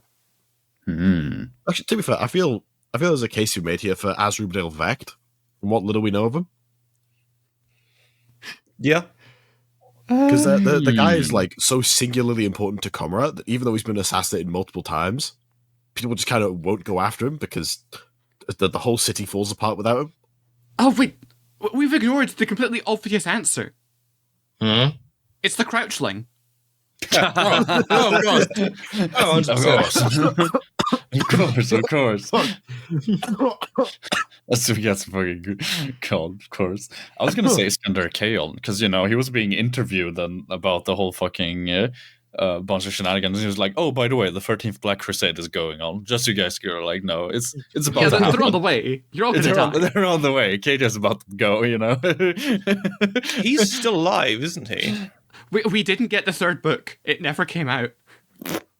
It's been like a decade. Speaking of chaos plot lines that needs to be picked up, it's yeah. Right. Moving on. Oh fuck. Degenerate asks, who on the team is the most freaky? I'm afraid there is only one answer. I'm sorry. It's undoubtedly Zarek. Really? Why me? Yeah, I was going to say, you have too many secrets. Confirmed Robo You fucker. have too many secrets. You have too many secrets. I was going to say Tom. Actually, no. The least freaky guy is usually the guy who everyone knows his freak. Everyone knows. Zarek's done something good there. Zarek is a robo-fucker independent of playing Warframe. That takes dedication. That's actively seeking it out. To be fair, Tom, I have seen some horrors helping you move house 3 times. You can say nothing, or I will kick you from this call. But that's fair. I think. Does he have the Pringles tube and the sponges? I'm not that fucking. No, Aaron, you worse than shut that. the fuck up. You Yeah, shut the them too. Okay. I don't have Pringles tube and sponges. He's not an animal. He's got the tomato limited. Right. This is quite literally a I've muted Aaron. Wonderful. this is a belief versus what I've I've seen. removed Aaron from the call. Aaron is gone.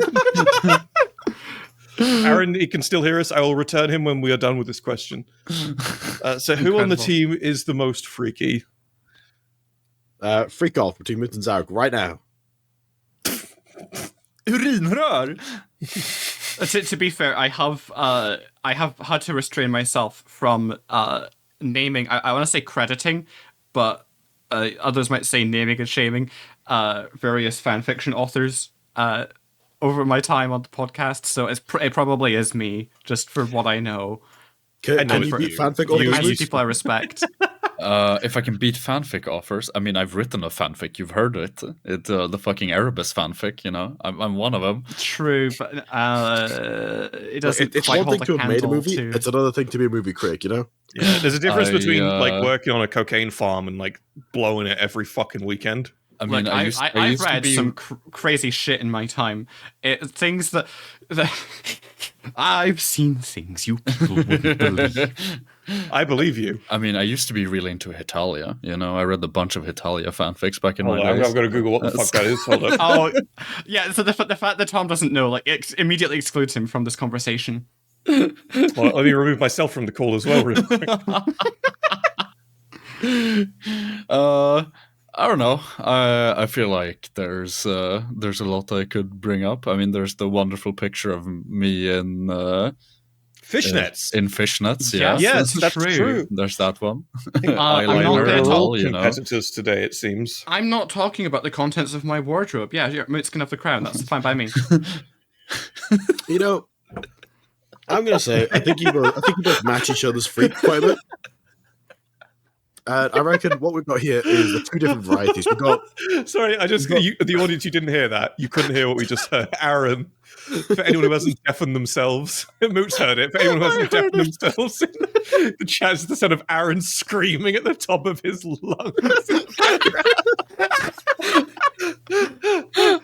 All right, I'm putting him back here, and Aaron, I'll send you out again if I have to. Right, you're back. Actual fucking Kratos. Zeus!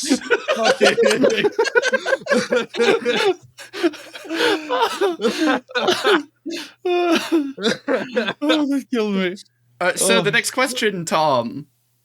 Yeah. Okay. Cool. Good transition. Would it be possible for the podcast to be put up on Patreon so we don't got to deal with that as patrons? Not in the fucking slightest.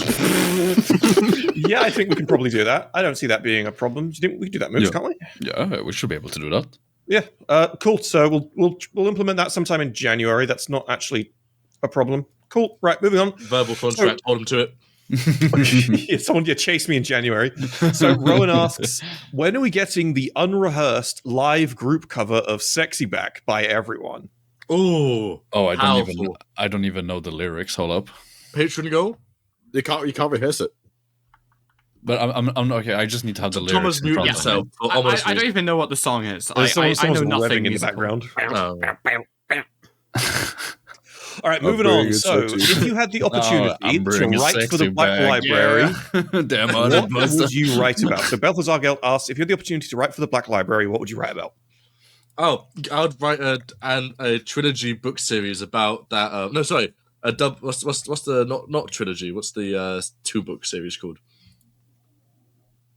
Oh, fuck, I already know. Shit, I can't. What's It it took me a called? minute to remember. No, answer my question. Fuck. It's called books, Aaron. More than Oh, yeah, one no, book is okay. called books. It'd be a pair of books about the different perspectives of that. A duology, by the way. Duology of the named cheapest. Lot of change from the lot of the. Oh, Zinch one. Kairos. Yeah, it'd be one from each of his heads. Oh, that's great. One from each perspective. Yeah, That's I- fucking awesome. There is a book series I want Games You Workshop should read them in to do, either order. and I've mentioned this certainly in private conversations. I've mentioned this at least half a dozen times. But there's the Siege of Terror, and we have the book Saturnine, where I think it's Saturn. I'm pretty sure it's Saturnine, where Endred Ha almost kills Abaddon.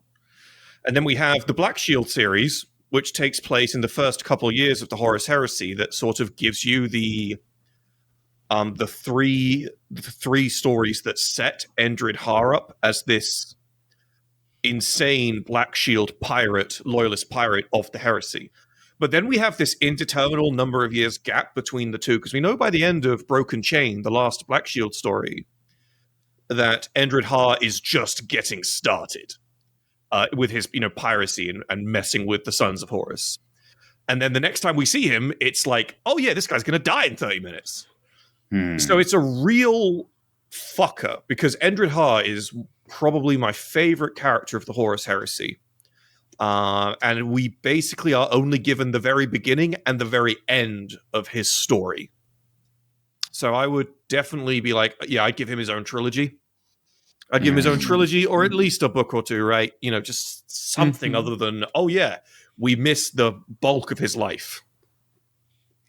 Yeah, for sure. See, there's a factually correct answer to this, and it's about Titan Media content. We have exactly one book that goes in depth on this shit. It's about Legio Solaria. And if you know, next to fucking cockdick balls about Legio Solaria, it is genuinely one of the coolest fucking things in 40k. Like, period. No two ways about it. Now imagine that treatment for just any of the other ones that also have really cool... Imagine a fucking book series about Legio's Astobiacs. Oh, okay. The fucking halfway house Psi Titans. Fucking cheater. You're cheating I at am this cheating. pitch. Fuck you. if dirty players want to take to get me a goddamn book about Legio Hono Ram under Basilius thrones. Look, like fucking mecha genre on battleship rules is cool as fuck. So one thing I would love to write about, because I've got two-pronged approach here. Firstly, just as standard books, anything that relates to the domestic setting of 40k. The single most interesting thing to me about any of the factions of 40k is how their citizenry live and those day-to-day lives. Those stories are the ones that always grip me the best, because it's leaning into the core of what 40k is. It's a sci-fi. It is the darkest possible future, and exploring the on-the-ground horrors of the darkest possible future is, to me, the most interesting part. The war is cool. I play a lot of Warhammer, but like when it comes to the lore, that's what I really want to hear more about. Of course, the other prong, of course, is the Nova Terra Interregnum. I don't necessarily trust GW to do it properly. They'll turn it into a War of the Beast scenario, I think. And I feel like I have I have such a great deal of love for that period of Warhammer lore and that particular history. And I feel confident in myself, not to write it well, but to write it with the right tone that I would want out of that sort of series. Much like if they did a full novelization of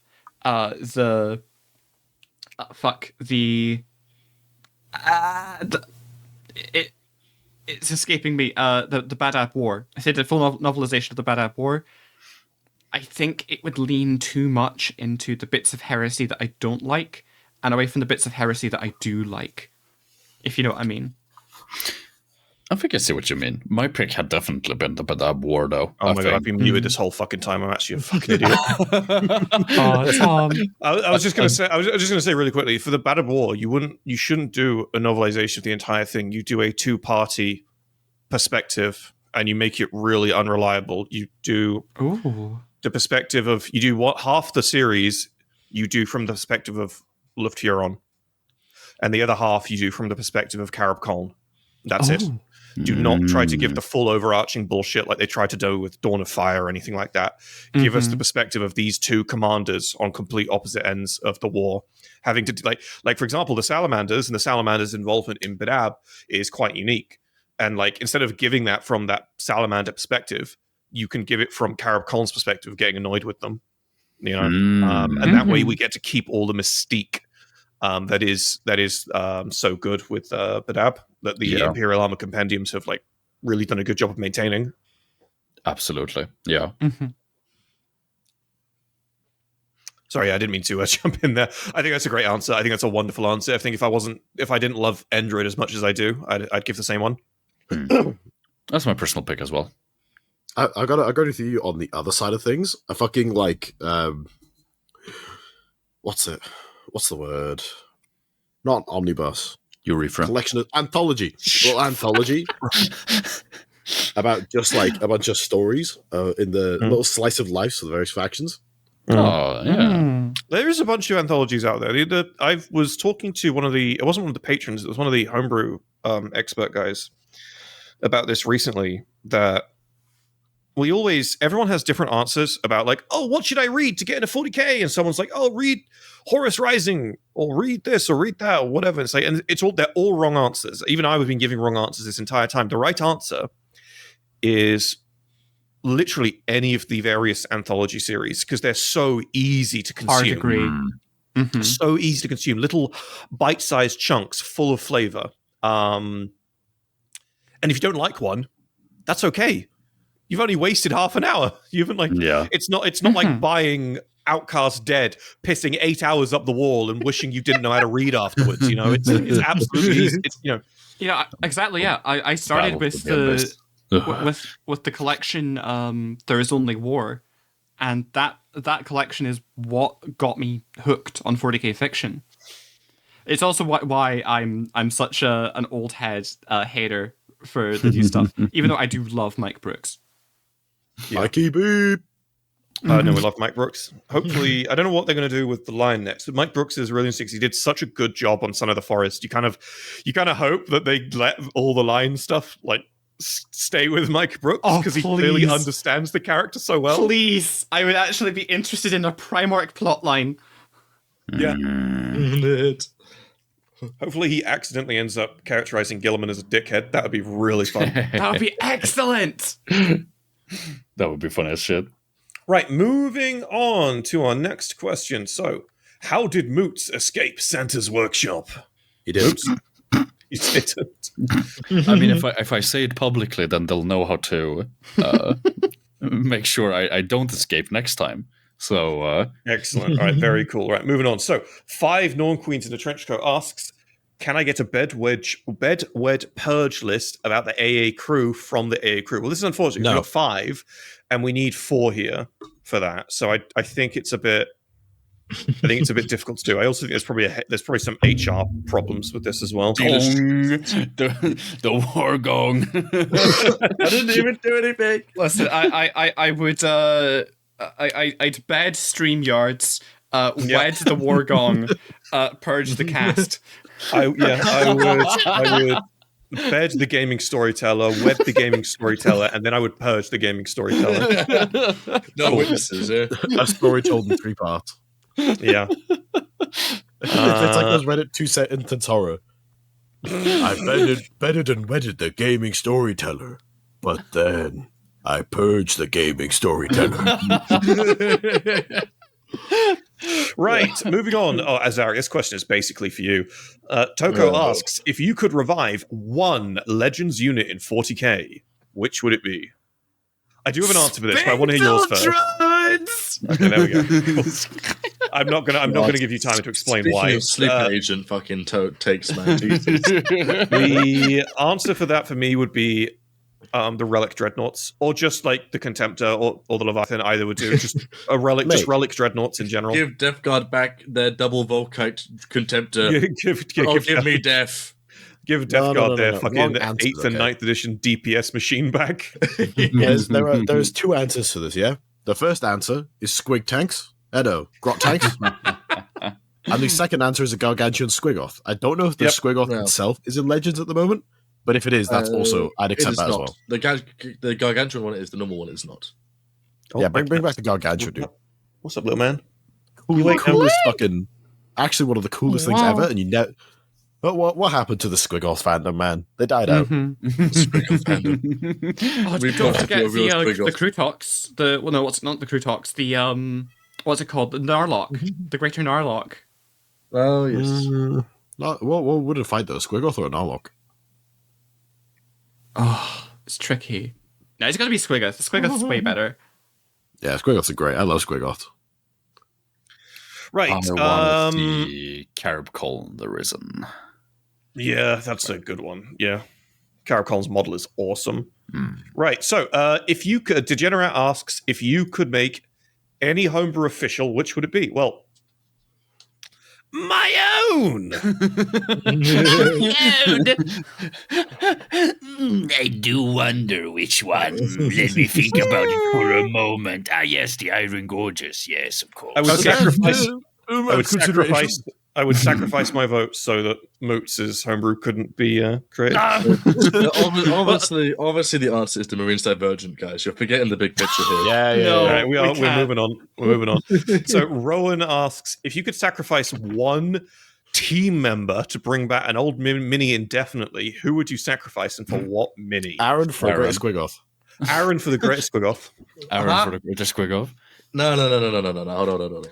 Aaron Moots for is the the one Spindle closest to Drones. a mini-sized here. Does it make sense, all right? Yeah, but Aaron, it's a you Great Squigoth. You need the material. Yeah, Aaron, you have the most mass. It's Yeah. just you just have the most. This is just how I it would works. fucking beat Aaron to death with a tire iron for an updated here on Blackheart.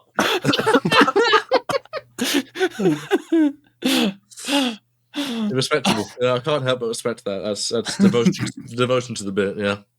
Right, moving on. Resplendent asks, if you could create your own kill team set in part with Games Workshop, what would the two teams be in the Astartes Anonymous box? Oh, so I'm assuming it's a group question we all have to kind of agree on. So, who do we all love that we feel is underrepresented on that sort of skirmish side of things? Necromunda. Harlequins with cool rules. Obviously, the Custodies. Necromunda is the dumbest possible answer, Zarek. They have their own fucking game, you reprobate. That's a better And game. also, why the fuck would some fucking gangers from Necromunda be fighting Necrons? Have you ever read Necromunda books? Because you're cracked out. Ever read like the stories, the novels? Yes, I know, but why would they be doing it on fucking Vulcus or Beta Decima? The wrong place, Oops. Wow! All women are the same, my God. We All women are the shun him same. for a mistake that I definitely have not made myself at least 5 times. Yeah, same. It's the same deal. Whenever Tom accidentally tries to say my name, it's but for Varvarus. I think it's a difficult one. I think for me, I would really appreciate and I don't think anyone's going to share this opinion, or at least it wouldn't be their choice. But I would really appreciate a set of models based on the old Karl Kapinski artworks from the Horus Visions books of a Sisters of Silence kill team. Hard to agree, actually. Yeah. The alternative Sisters of Silence that we never got to see as models from those Karl Kapinski artworks is like some of the biggest wastes of inspiration that Games Workshop has. Like from the Silent Judges to those sisters who have these two-handed giant power axes, to the sisters who have these giant white gowns with spikes, who have dogs with melter guns for mouths. It's like there's so much there that Games Workshop hasn't explored. So that would be my vote for one of the teams. I'm not sure about the others. I am fine with any team, so long as part of the terrain is a crashed Arvis lighter. Yeah, let's get an Imperial Knights kill team. Yeah. Yep. What? Okay. Yeah. It's funny you say that. Artifacts as a single boy. I would fucking love a Secutari kill team. That's cool. Ooh. That's very High cool. mobility, high partial defense, and fucking shock lances. I think that's a very cool pick. Actually, I'd have to go with the old Electro Priests, the Corpusari. That'd be funny. Ooh. Yeah, To be that's fair, another good pick. Mechanicus need kill team. Yeah, they never had an Immortal Wrench. And There was the entire kill team expansion set on a fucking Mechanicus planet where we did not get a Mechanicus team. It took until we would find tyrants of fucking Vulcus from the show up. Like I was. So go ahead. Oh, thank you. I would love to see some more like Terminator-sized units. I think a that'd be Terminator kill team. That's very cool. Right, okay. But we had that in second ed, in a sense, with Custodies. the Custodes kill team in second ed. which was basically, hey, you've got 4 guys, and the second you lose one of them, you lose the game. Oh, you could play first edition where they actually had Terminators in there. In first edition Kill Team, they had Terminators on the box art, which is really fun. I played that edition, actually. Imagine a Custodes Kill Team with the Kill Team design team fucking swag that they get. Imagine how some actual unique Custodes models would be savage. Cool. Hang on, pitch. Whoa, a fucking Eyes of the Emperor Kill Team. It's one custodian, a bunch of their helpers. Yeah, that is a savage idea. That would make for a really fun Kill Team, actually, because one of my favorite archetypes in Kill Team is a Kill Team where you have big scary guy that the whole team relies on, and then a bunch of other stuff. Yeah. The new Necro Kill Team's like that. Oh, hang on. Use a fucking monster. Look, and it's a really old kit. It's probably due for an update, even though I love how cheap it is. But can you imagine a Runt Herd Kill Team where it's the Orc Runt Herd with a bunch of grots? It's the largest Kill Team in the game. You need to buy 2 boxes of the Runt Herds. Oh no! I'd want to see a squig like the squig diverse. That would be the Kill team. Like your operative choices are you either bring grots or squigs.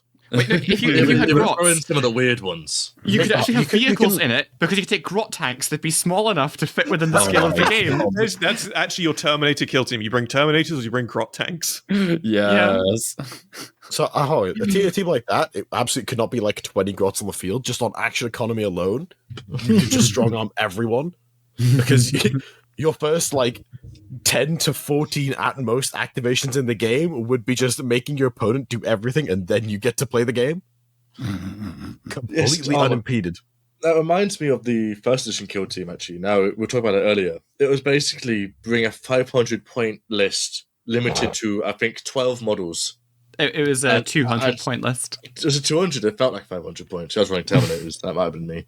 But I think you could upscale it. There were rules, I think, to upscale it and stuff. So with the upscale stuff, you could double it. That is what I was. That's what I was talking about. Whilst you guys are talking about this, I'm going to go grab a drink. I'll be back in a sec. All right. But it was basically just the most overcomplicated 500-point list, 500-point game I played, and I'm like, fuck this. Kill Team sucks. That's because you played the most complicated version as your introduction to Kill Team. I was also quite new to Warhammer at the time, so I was like, I barely wrapped my head around 8th, let alone this shit. Listen, I just like in the core manual, 20 grots. 20 grots, it's valid list. Insane. That would genuinely be hell to play against. God forbid you dare to bring a Marine team against that. You just can't win. That's a loss. Look, So in First Ed, Marines would just insta-jib the grots, though. No. Get this, though. What you do is, at the start of every turning point, you just get more grot. Because the new Necro Kill Team has a similar thing, the little plasmacyte goobers. If you have less than 3 at the start of a turning point, another one just pops into existence. Okay. Which, on the Tomb World terrain, has a very fun thing of, if you bundle all your kill team into one corner of the map, which you should be to get your adequate Wi-Fi coverage, you just have one cunt sat at a door. Because, especially if you're against an elite team, if he stood next to the door, the enemy has to walk up to the door, which is an action point, spend an action point to open the door, and then spend an action point to kill the fucker, just to get through one doorway. That's, as a minimum, a 3 action point sink. That's fucking crazy. If they miss, and you make your saves, that's a whole turn lost just trying to get through a fucking door. Body block the Wild. Door's stuck! Door's stuck! I have employed this strategy to great effect. Open your door. Especially against the fucking Deathwatch team, while there are 2 whole Space Marines stuck because this fucking plasma site is just kind of getting jiggy in the doorway. The other 3 or 4 Space Marines on the other side of the map have to contend with an absolute fucking monster of a cryptech, 2 count-tech structures, and then the rest of the plasma sites. Can I use this opportunity to talk about my fucking You're fucking custom game mode idea for 40k? sure. No. I explained this to a couple of you before. Croc, you're out of this call. Goodbye. So I had this idea. He's gone. Exiled. He'll be back. He'll be back when I'm done. So I'll bring him back now. No, I won't. Fuck him. So I had this idea for a game, a box game like Kill Team, like a skirmish style game, where it's very similar to Kill Team. Now, I'll bring him back. He might have some input. If I have to get rid of him again, though, I will. There you go. He's back. Very similar to Kill Team or Imperialis in terms of like activations and doing stuff in your opponent's turns and whatnot. But the board, the size of the board is the same size as a normal 40k board, or maybe somewhere in between the 40k board, which is 4 by 6 feet. Somewhere in between that and a Kill Team board. A Kill Team board is 30 by 30, so somewhere in between the two. And the only units that you're allowed to bring are biker, speeder, and buggy style units. And it would have it would basically just be like this really big Kill Team style thing, and you'd call it Speed Freaks, obviously. And the way you'd open it's Speed Freaks First Edition, and it would be White Scars and the Orcs. And then you'd open Second Edition with like the Raven Wing and probably the fucking Orcs again, and you would just make the Orcs like the poster boys of Speed Freaks, and every new edition would have a new Orcs. Isn't there already a buggy Speed Freak system? There was, it was a boxed game, I think. Okay. Wait, what, I just remade something that's real. Existed?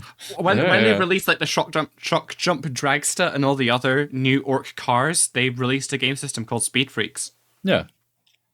So it would start with Second Edition for your idea. This would be Second Edition Speed Freaks. You thought about this all wrong, though. It wouldn't be Orcs versus Space Marines.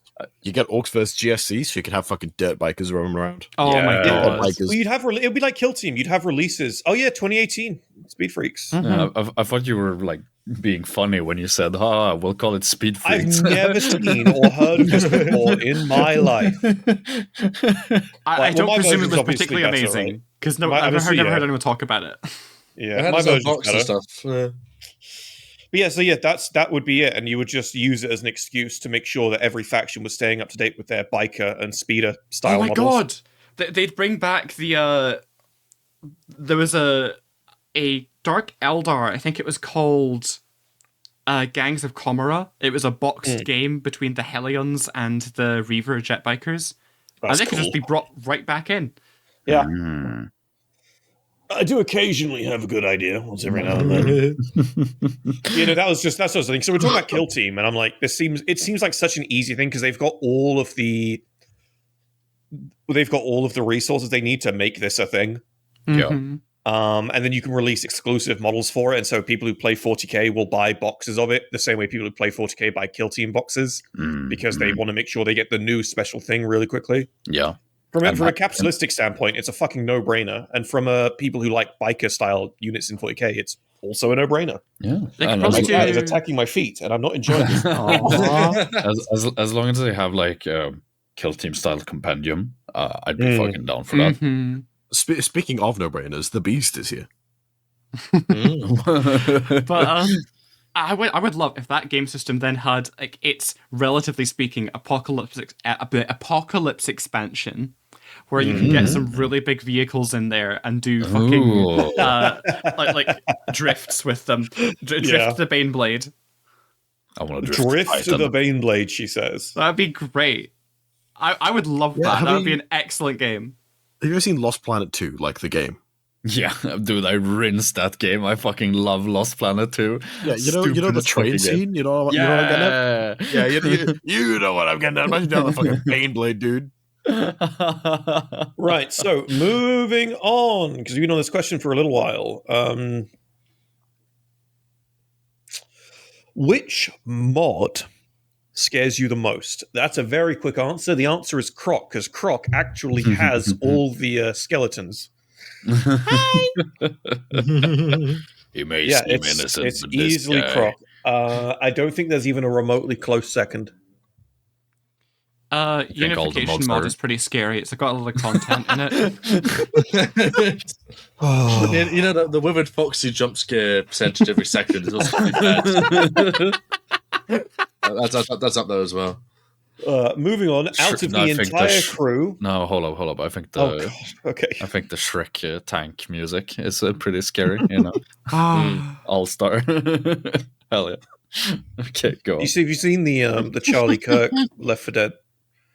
I did. What? Are we going here? The fucking We Are Charlie Kirk. We Are Charlie Kirk starts playing if a tank spawns in.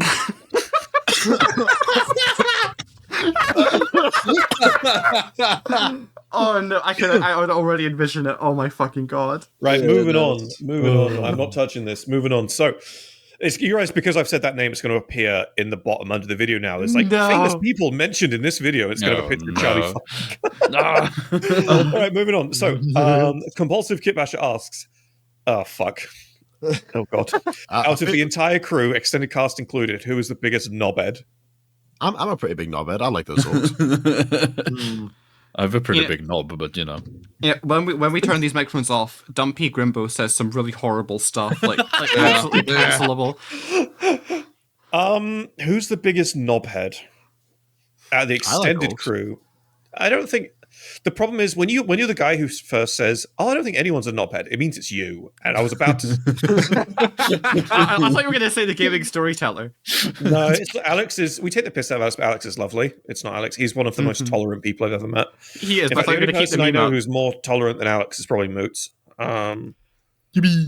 We aren't talking to the same Mootson, man. Shit. Moots is. No, don't say that, Tom. I'm just going to steer me what I was about to say.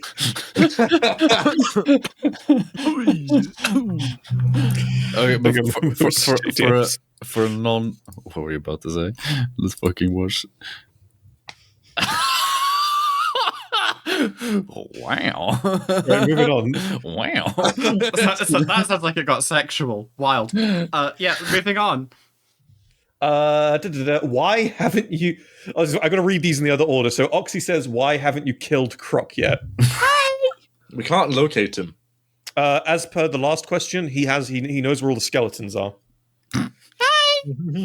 Degenerate asks, "Why haven't you revived Croc yet?" Because we haven't killed him yet, because he knows where all the skeletons are. Compulsive Kitbasher asks, "Why is boarding actions the most underrated game mode for 40k?" Well, Compulsive Kitbasher, I have to tell you that if you like that, I'm going to please everyone now. If you enjoy boarding actions, just fucking play Kill Team. And if you enjoy Kill Team, just fucking play Necromunda. Yes.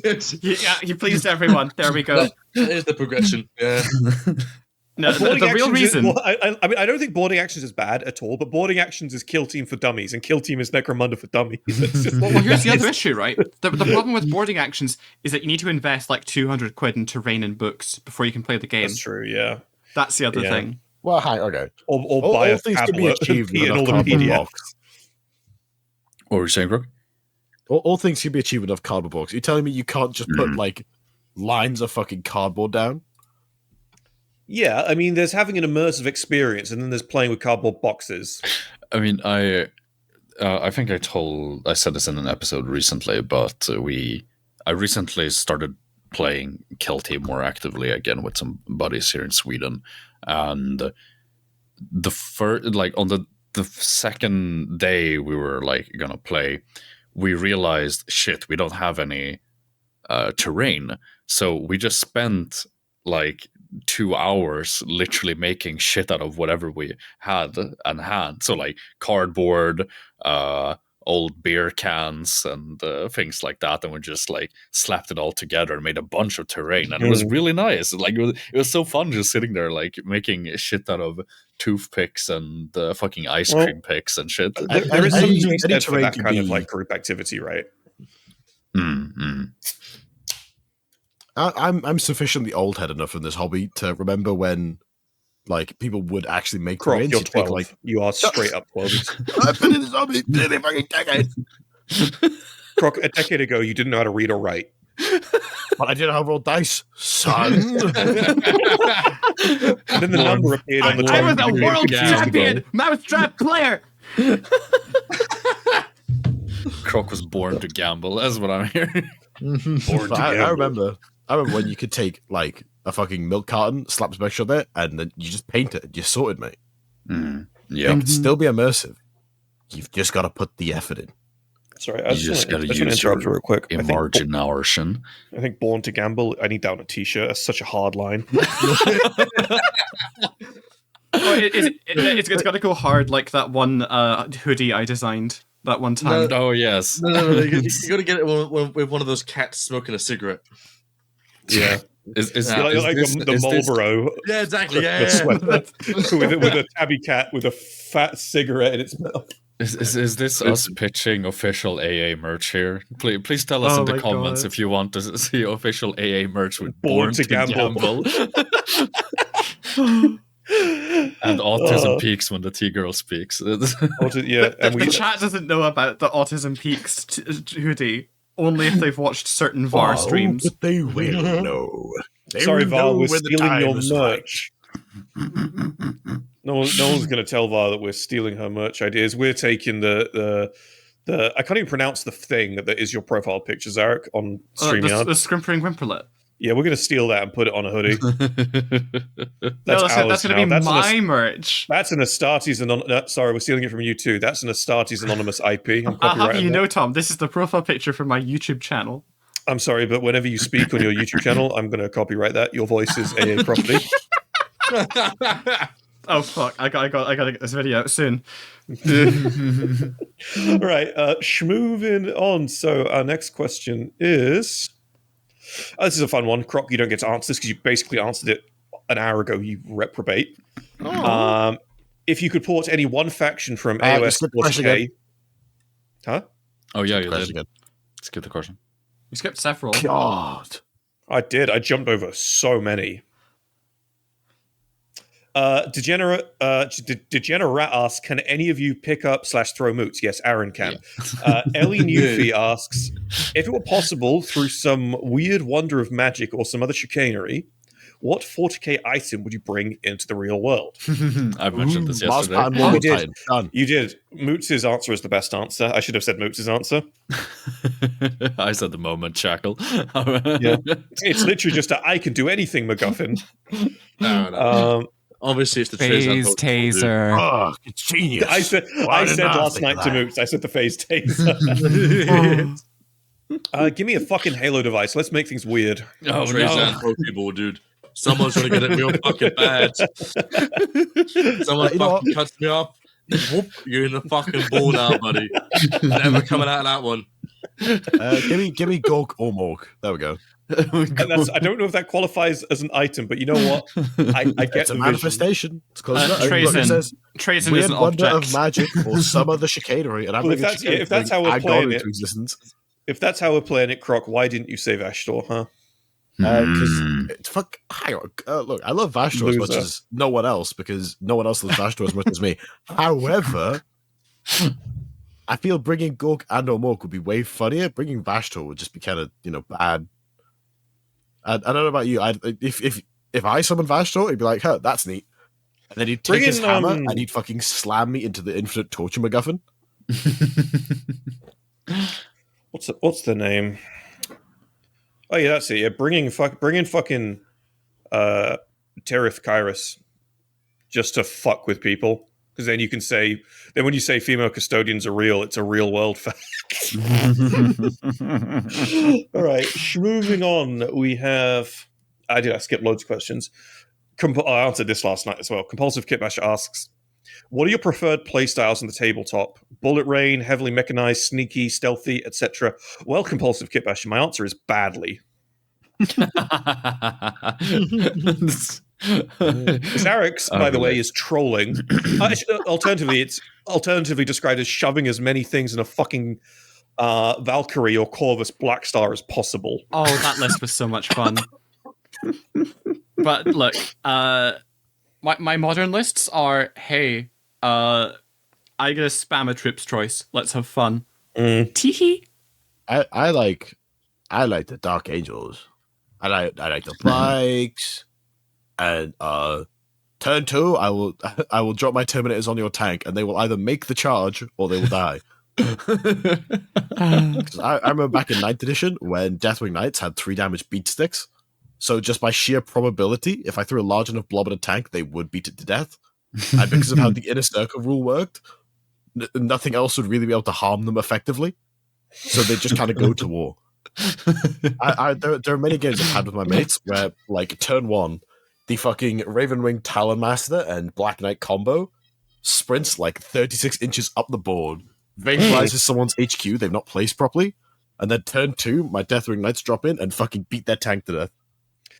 The other answer is 15. The other answer is 3 drop pods and 15 devastators with grav guns. That has been the plague. I think that has like been like, if you fucking suck at 40k, if you can hear my cat, I'm really sorry. If you suck at 40k, any addition from like 4th to 10th, you can just do that, and suddenly your opponent has having a bad time. You just bring 2 drop pods and 15 devastators, and your opponent goes, that fucking sucks. How's squad to 5? No. Wait, but there's how's the 15 split over the 2? Well, you put 10 in one and 5 in the other.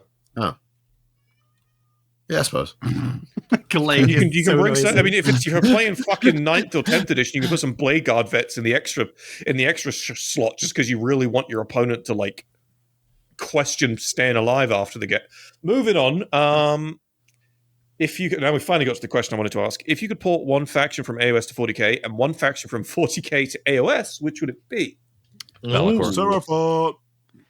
AOS to 40k, I bring over the Flesh Eater Courts so that the Necromunda vampires became like a full fleshed out faction. Yeah. That would be so fucking cool because the Flesh Eater Courts and the Necromunda vampires are the same fucking thing. All right, Tom, you need.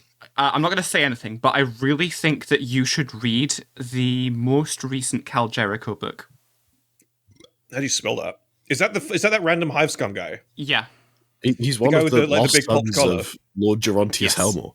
Oh, he's got a model, hasn't he? His model has the most unnerving grin. He does, yeah. That guy actually, I think originally he was. I don't know if he was Necromunda first, but he had a model for Inquisitor. He did, yes. I've just found it as you said that. Yeah. I'm sorry, but there's only one really good answer for this, and it's Be'lakor. Sorry, did you say that Cal Jericho has a new book? It's not new, but it's like recent years new. What's the book called? I think it's Sinner's Bounty. I might be wrong. Tom just straight up ignored me. He was like, I was gonna. Sorry, we're talking. Sorry, I'm really sorry. Derek is hinting at vampires, presumably. So not my sort of my vampires. Autistic fixation has like autism. They are thematically speaking. I can't say too much. I don't think you'll be disappointed. It's Josh Reynolds again. It's Josh Reynolds. Yeah. I love all his book. Like this guy seems to be consistently really good for me. Yeah, I'll give it a go. That sounds yes, 2020, 2019. Yeah, I'll give it a go.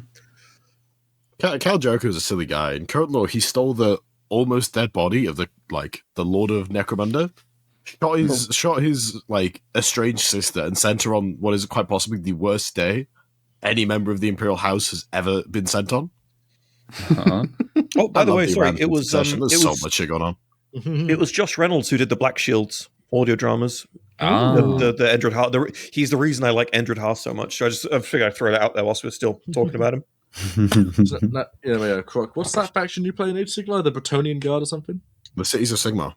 Cities of Sigmar. I think them in Necromunda would do some real good overnight. To be fair, they just appear there. That place is sorted, man. All right. Cities of Sigmar showing up would then mean we have Ogres in 40k. Yes. Which are just Ogren. But Ogrins are wide, where Ogres are tall. But my mind they just get bigger. My mind just cuts to a version of Necromunda with the Cities of Sigmar in there. That's just the gangs having to deal with being the intruders in the own a rifle for home defense green text. This podcast man saw a bloke goes up the staircase. It's just like fucking old ass cannon looking at him. Unironically, there would not be much in the actual city of Necromunda that a hive gang would have access to that could withstand much punishment from an Ironweld great cannon by virtue of it just being a fucking cannon. I mean, there is the squat vehicle, the Scalvian Explorator. Yeah, but that doesn't go in the hive cities, does it? That's in the Ash Waste. I mean, there are roads in the hives. There are roads that exist. Just don't go on the roads then. Where we're Right. going, we don't need Moving Well, to be fair, also, on. what do you do when some like fucking blacksmith walks over and just casts heat metal on the fucking explorer? You know. Moving on. So 5 Norn Queens in a trench coat asks, if you could gender swap any of the Primarchs, which would it be and why? all of them. All of them. Magnus, estrogen would save her. Or actually, more specifically, anyone who will smooch me. I mean, okay, never mind. You had a whole paragraph of notes ready for that one. Worth the seconds. Something about it being irrelevant, gender being irrelevant. You know what, Moots? You can smooch him. Moots wants to smooch. That takes priority. Any of them that will show me love. There's a point to be made that you might not have to gender swap any of them. You know, they might just give him a smooch anyway. Well, then I'll be very happy as well, you know? Well, better question, it doesn't matter Moots. Which one are ones they gender you swap. looking to get a smooch from? All of them. Not gender swapped, just as they are. Yeah, Balls all and of all. them. Maybe not Conrad Curse, to be honest. I mean, he's... Okay, Mortarion, hello? can Unwashed, fix him. pale bastard. I can fix him. Yeah, fix him a fucking shower, Right. dude. Get them out of the bath. All right, we're moving on. Fuck off. Compulsive Kit Basher asks, if you could bring... goodness. no, this is a Goodness sinister question. gracious. If you could bring one unit, so one unit only, from 30k into modern 40k, what unit would you choose? Moratat. War Master Iconoclast Titan. I rest my case. Are you all going to pass on the fucking absolute madness that is 30k Mechanicum versus 40k Mechanicus? That's a good choice. Picking one unit from 30k Mechanicum is not physically possible, okay? It's too many. Yeah, that's You a gotta good take your reason. concessions and move. Oh, one Saturnine. unit. I'll tell you what, Endred Ha's a unit. Give me Endred He Ha. is a unit. He's a hell of a unit. Give me the old fucking actually, no, I can pick a unit from the 30k range. It's the giant ass robots with the black hole gun from the Golden Age technology. What's it called? The Thanatars, I believe. Thanatars. Yes, Mm-hmm. yes, my kingdom for Thanatar. I'm There's gonna a go few. with Thanatar, Saturnine. I think we gotta kill this guy. Beep, I think it's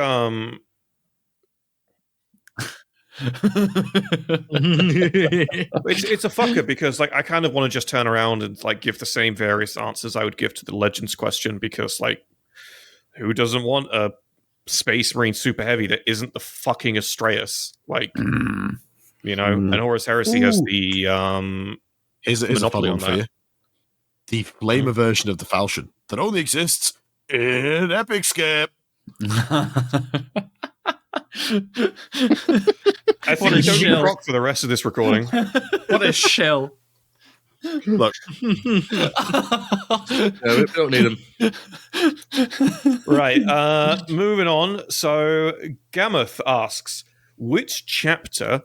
Oh, this is a great question. Which chapter would you love to see get a specific model / unit made for them? I'm presuming they want the model as well. This can be your own chapters if you want, or an official one. Well, that's quite funny, that little add-on. I'm going to say let's keep it to official because with like our own stuff, we actually can do that, and some of us actually just have done that already. So, I would very much like to see some sort of unit.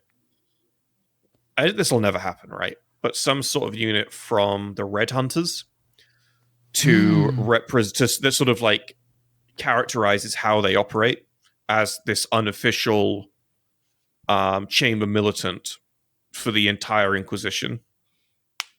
You know, something that plays into that. Yeah.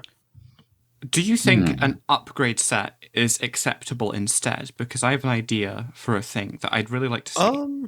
Let's hear it. I would really love I really love an upgrade sprue for the Space Wolves 13th Company because they were a thing in older editions of 40k and they existed in some of the novels as well. Of like the remnants of the 13th Company stuck in the Eye of Terror and occasionally coming out, but they're all a little bit warped and a little bit wrong. So basically, an upgrade sprue that has a bunch of weird chaosy bits that are still wolfy and whatnot. I would love to see what people could do with their modern modeling techniques to do 13th Company, because I don't think I've seen anything about them recently. May I one-up that would be the same thing, but better? What? A unit to represent the Wolf Brothers. Well, think about it. The Wolf Brothers in 40k exist as literally Space Wolf Chaos Space Marines. Well, have you read Battle of the Fang? No, but I know that there's a bunch of Wolf and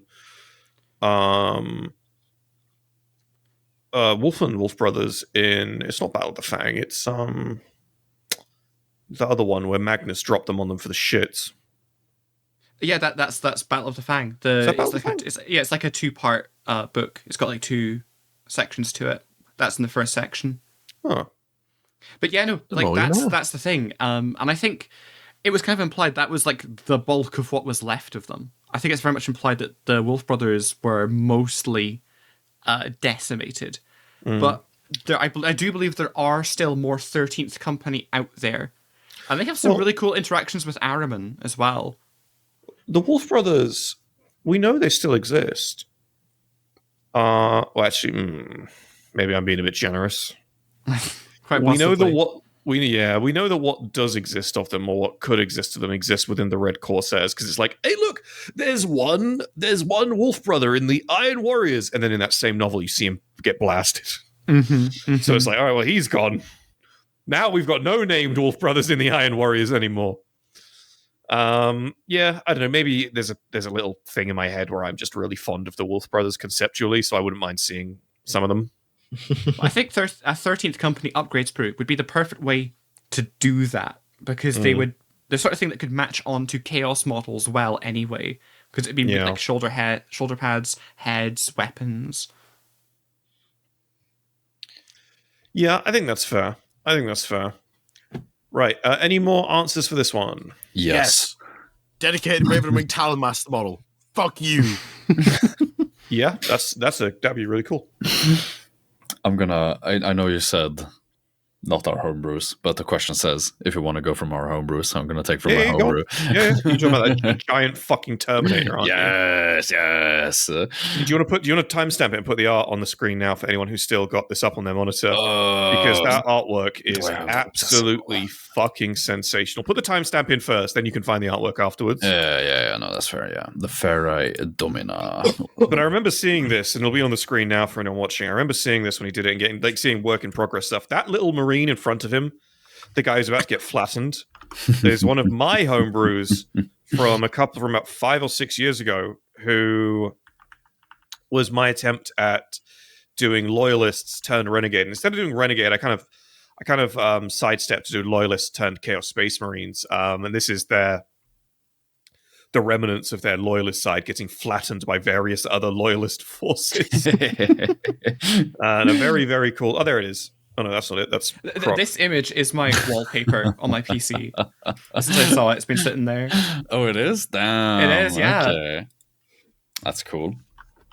I'm gonna have to scour Reddit to find this. Let's see here. What about you? This man does not have an organized set of documents or folders for his own fucking artwork. I do not. But if I asked you to find where you keep your secret hidden Moots adult works, you'd be able to find it in a heartbeat. Too real. Right. Whilst Moots is doing that, moving on, we have Khan's Warhound.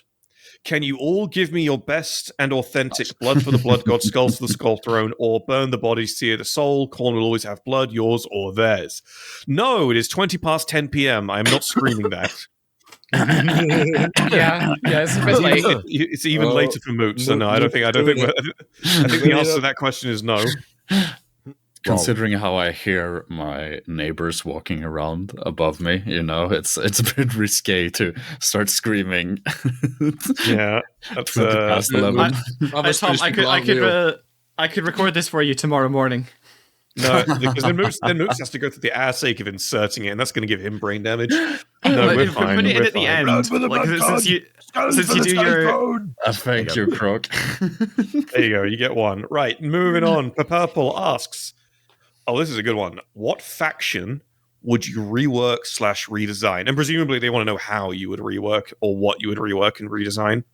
Space Marines. I mean, there's a lot. I don't want to say Space Marines because that's the obvious one because there's so much wrong with them.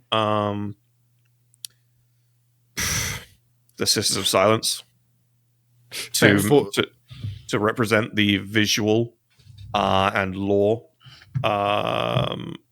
uniqueness between various Sisters of Silence squads rather than having just like one fucking unit that you can just put different guns on. Basically. Wrong. The real answer is 40k Mechanicum. Everything. The Mechanicum doesn't exist in 40k. Yeah, like 40k Adeptus Mechanicus, you know what I mean? Don't get pedantic with facetious, I'm sorry. Don't get pedantic when we Yeah, but it is technically true. Look, if they just did make everything look like a fucking coal inferior when it comes to HQs, and like just de-Skitarii things across the board, you know? Give us some more weird robots. Give us actual fucking useful units. Make an army that is tenable to play financially. Yeah. Oh wait, what were you fucking talking about? The answer is the fucking Grey Knights. Oh yeah. I don't care enough. Like, The Grey Knights I am Grey Knights fan number 7, but like, I don't care. The other factions like could do with it for various reasons. I think the Grey Knights are one of the only factions that needs it. I think my initial pick was the Tyranids, to be honest. What would you change about the Tyranids? Make them more lethal, I guess. Make them more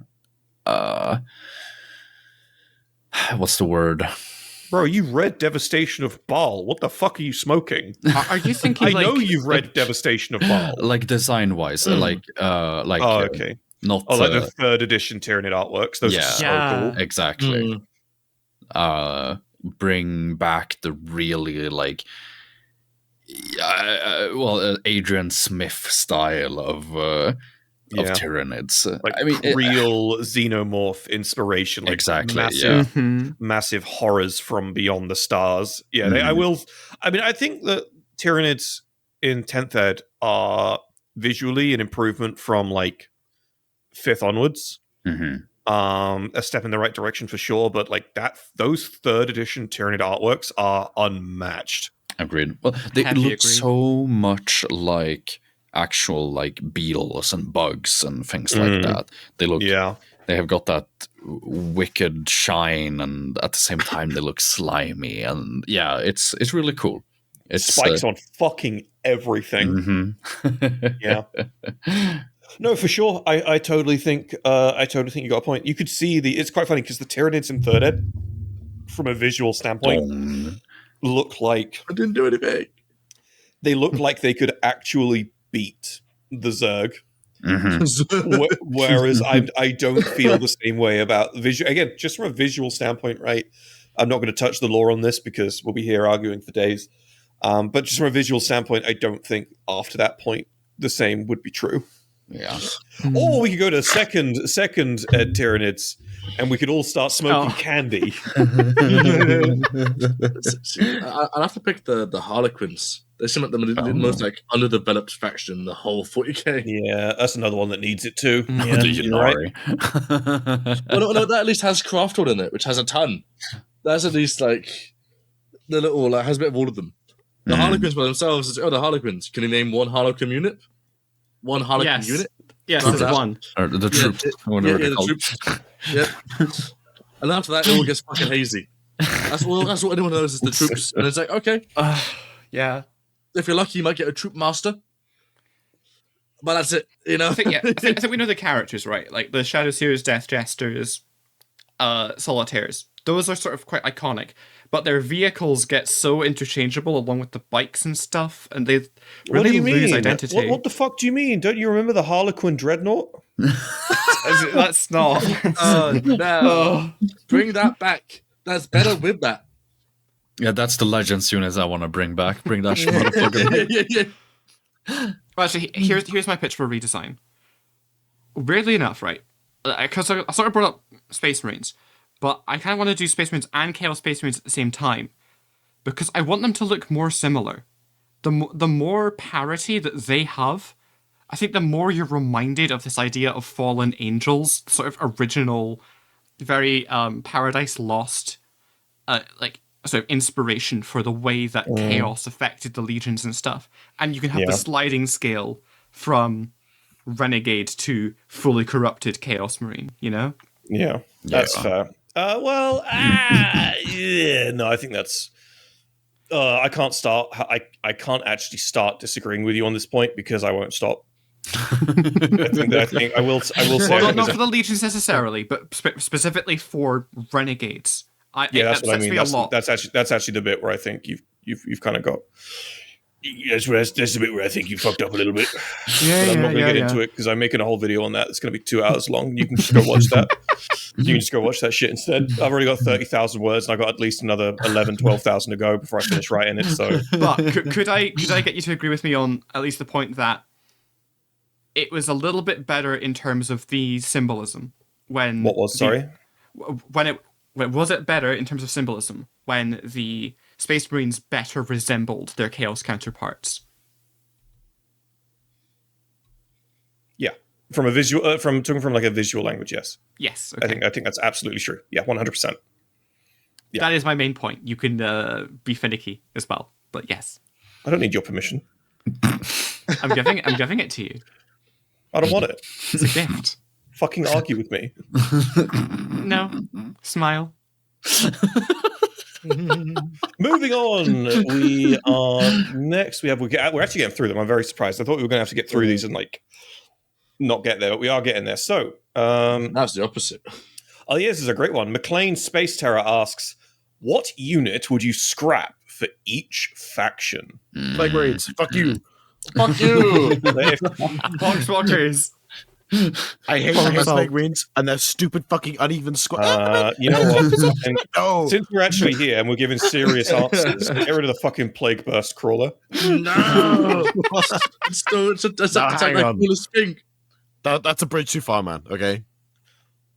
It's their only good unit. That's fucked up. No, more Tyrion as well. He's always pretty good. No, hold on. Let's think critically here. All right. Mm-hmm. Let's remove the Raven Guards. That's not a unit. That's the whole unit. Space Marine. I don't care. We're removing removing the Raven Guards. I don't care. We're talking. They have two models. Actually, I'll tell you what unit would be fun. Would genuinely be an improvement. Is if we removed intercessors. Yeah, actually, unironically, yes. Space Marine armies would be so much more interesting if we just removed the intercessors. Whole bunker, dude. Get that shit. If you remove that shit, then if you remove the Hammerfall bunker, then Horus Heresy 2nd and 3rd edition would be without a vital unit that has definitely been around since Horus Heresy.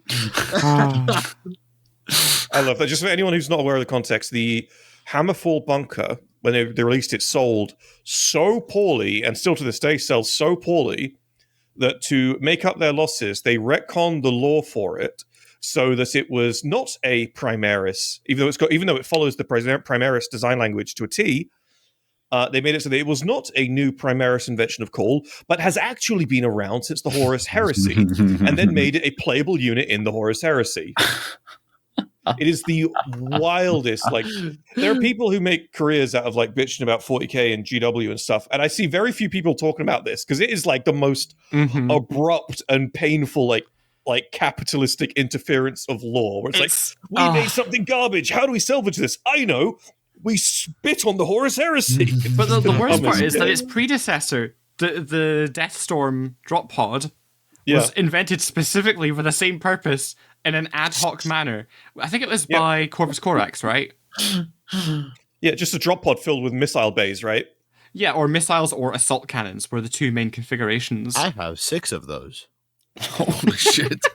It Legis Imperialis, right? Yeah, you got me. Yeah, I got you. You little sneaky. You're a little rascal, you. Yeah, no, we can drop the Hammerfell bunker. What unit do Harlequins lose? I don't think the person asking the question says we need to take one from everyone. Just like, what one do we all think would need to be gone?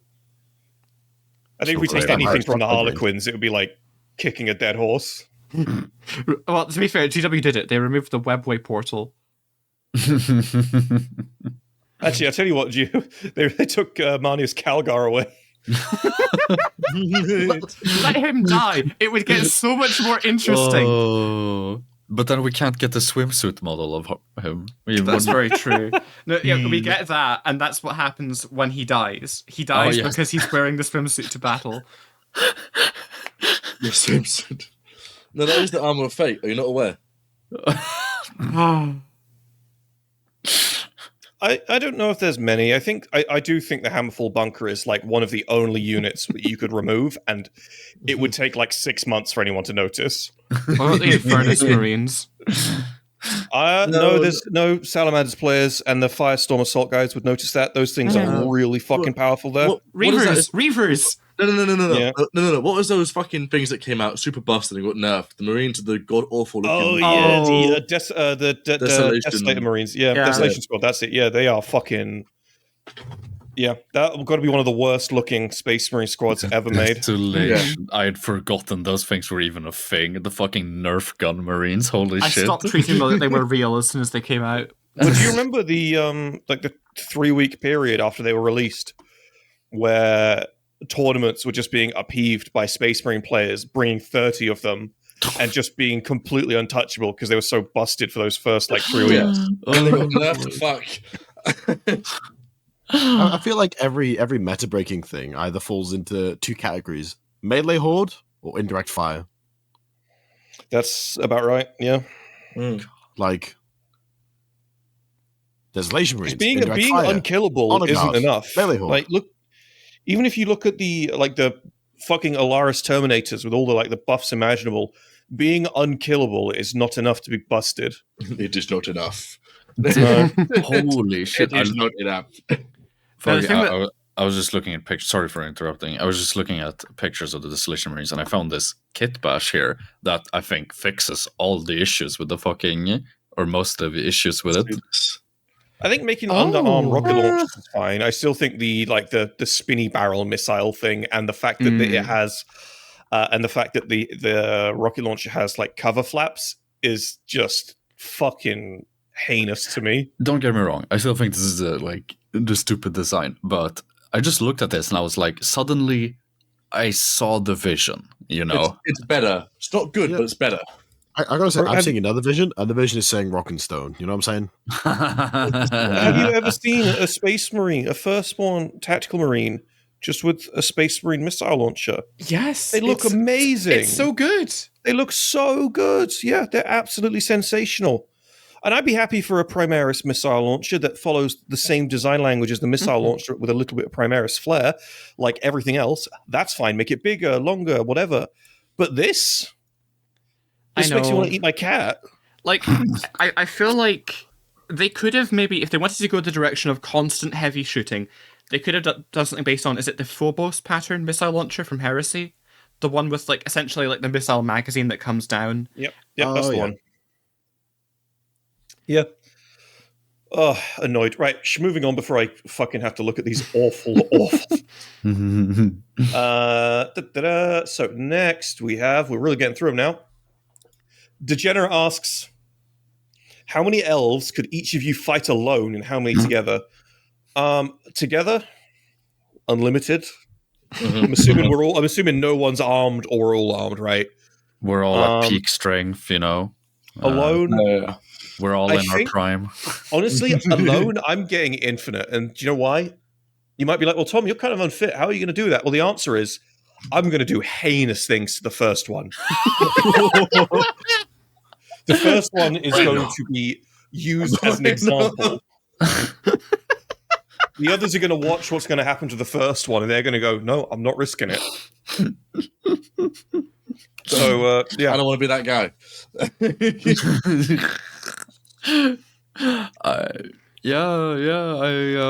I won't use Tom's techniques, but I think I can.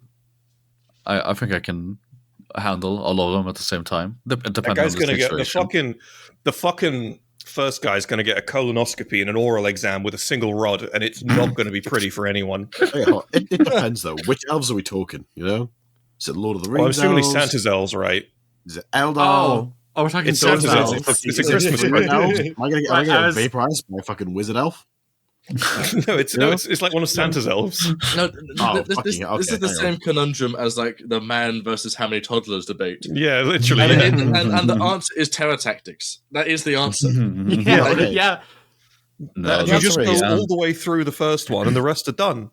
the answer The is answer you is pick one up infinite, by okay? the feet. The answer is you pick one up by the feet and you just start spinning around in a circle. It's Better question: how long can you stay awake for? Well, I can stay awake for 16 hours. But okay. Here's the strategy. Okay, first baby, absolute fucking brutalizing, but you gotta make it last a bit. toddlers, get- not babies. So there's a difference. Okay, first off, you gotta get the adrenaline in the system. Rip off an arm, just suck that shit down. No. You need You're gonna to strike yourself. You're close. You got to get No, the hold fear on. in them. So you rip his spine out instead.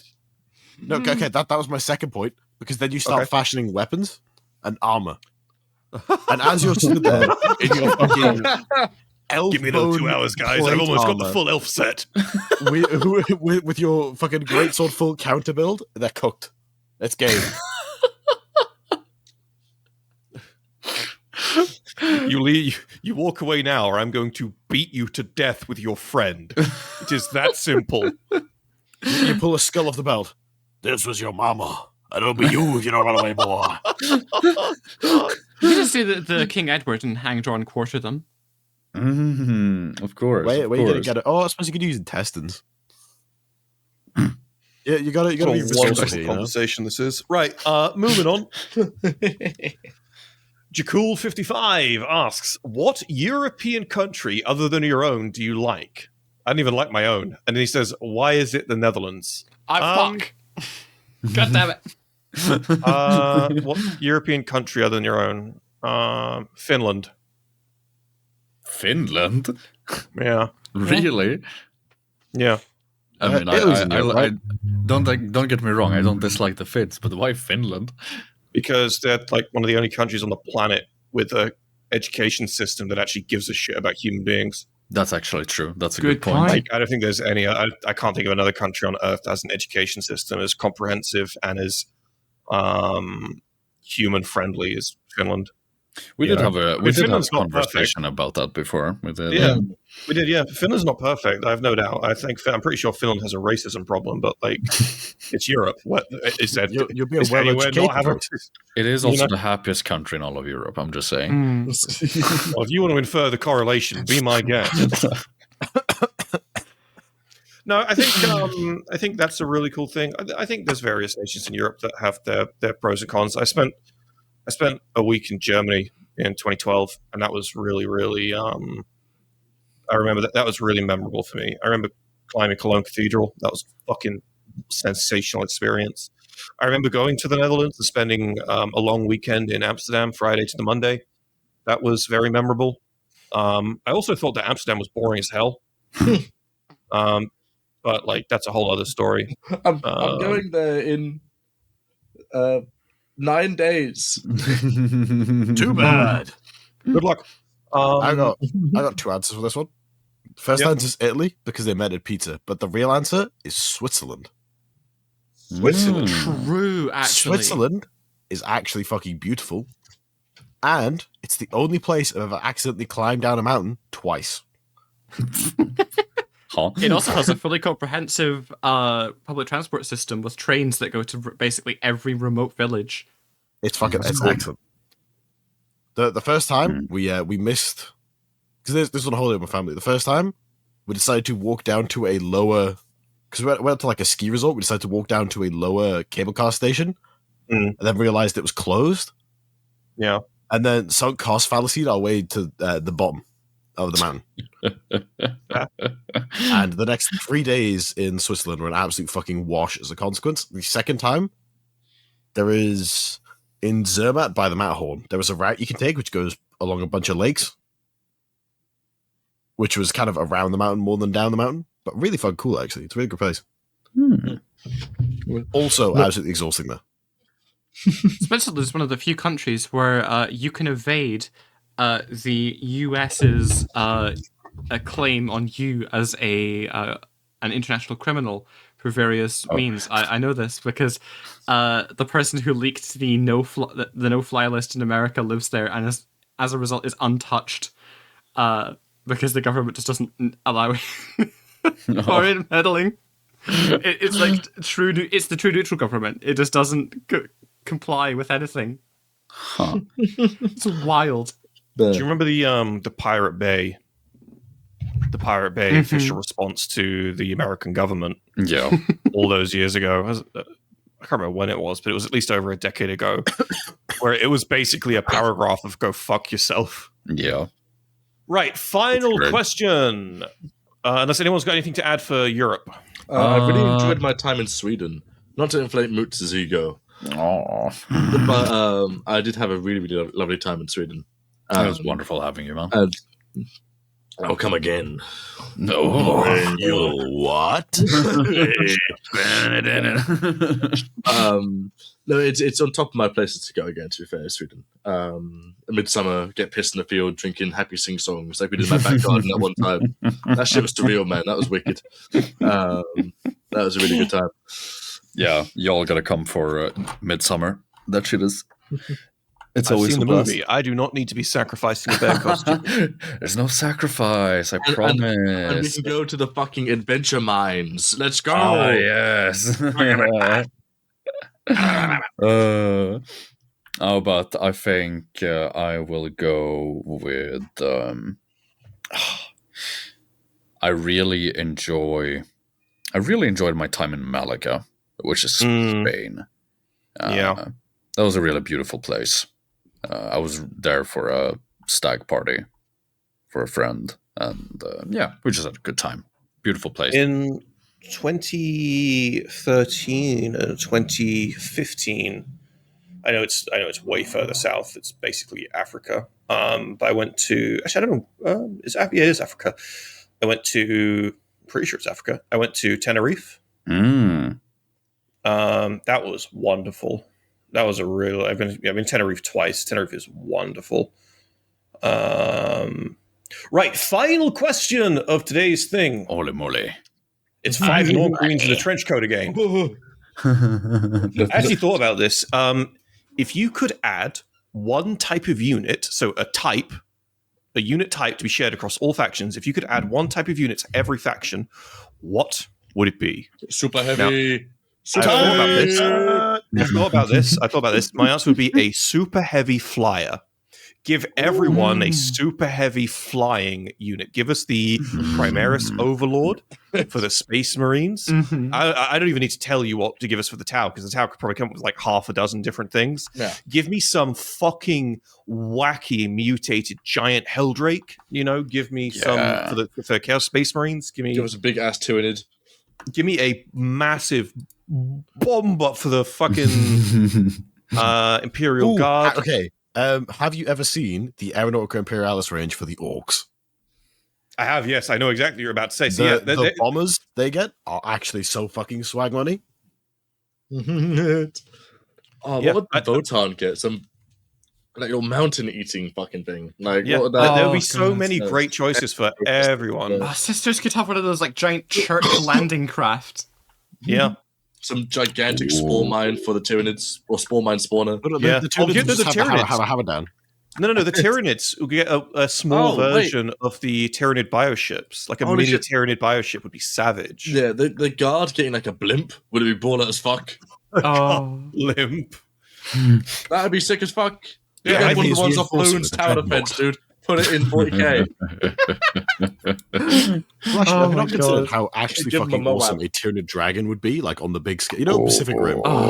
We've got the Harridan, but it'd be bigger. No, but like the bit, like the winged bastard in Pacific Rim. It's got the music when it whips out, so it goes. Wah, wah, wah, wah. Are you like give a Mothra? Is what it'd be like some big ass. It's just even bigger Tyranid dragon, is what he's saying. Yeah. Give them. I think if you get bigger than a super heavy, I think if you're any bigger than a Harridan, it's not super heavy. It's just a Titan equivalent. Yeah. A super heavy flyer is my answer to your question. What was another big thing the Votan rumored to be getting? The super heavy battle walker or something. What was it called? It had a name. Does anyone remember what the fuck I'm talking about? No. The rumored gigantic Voton unit. What, of a land train? No, not that land train. I'm sure there's like Calagoon, who's our resident Votan nerd, is listening to this squealing like a pig right now. Drop it in the comments, Caligan. My response to this would be a scout vehicle. I love light vehicles as opposed to like heavy ones. I think they're way more fun, especially at lower points games. So like for the Imperial Guard, of course, it would be like the Salamander scout tank. For Space Marines, like they got rid of the old land speeders. I don't feel like there's anything quite the same to pick up that mantle, right? Like with the with the Eldar, I think their Viper would be their equivalent. But there's not too many factions I think have like a dedicated one. Because Tau had the Forge World model, which was the Tetra, which was a dedicated scout vehicle, and I love that style of lightly armed, plain vehicle that is a bit nippy and fast.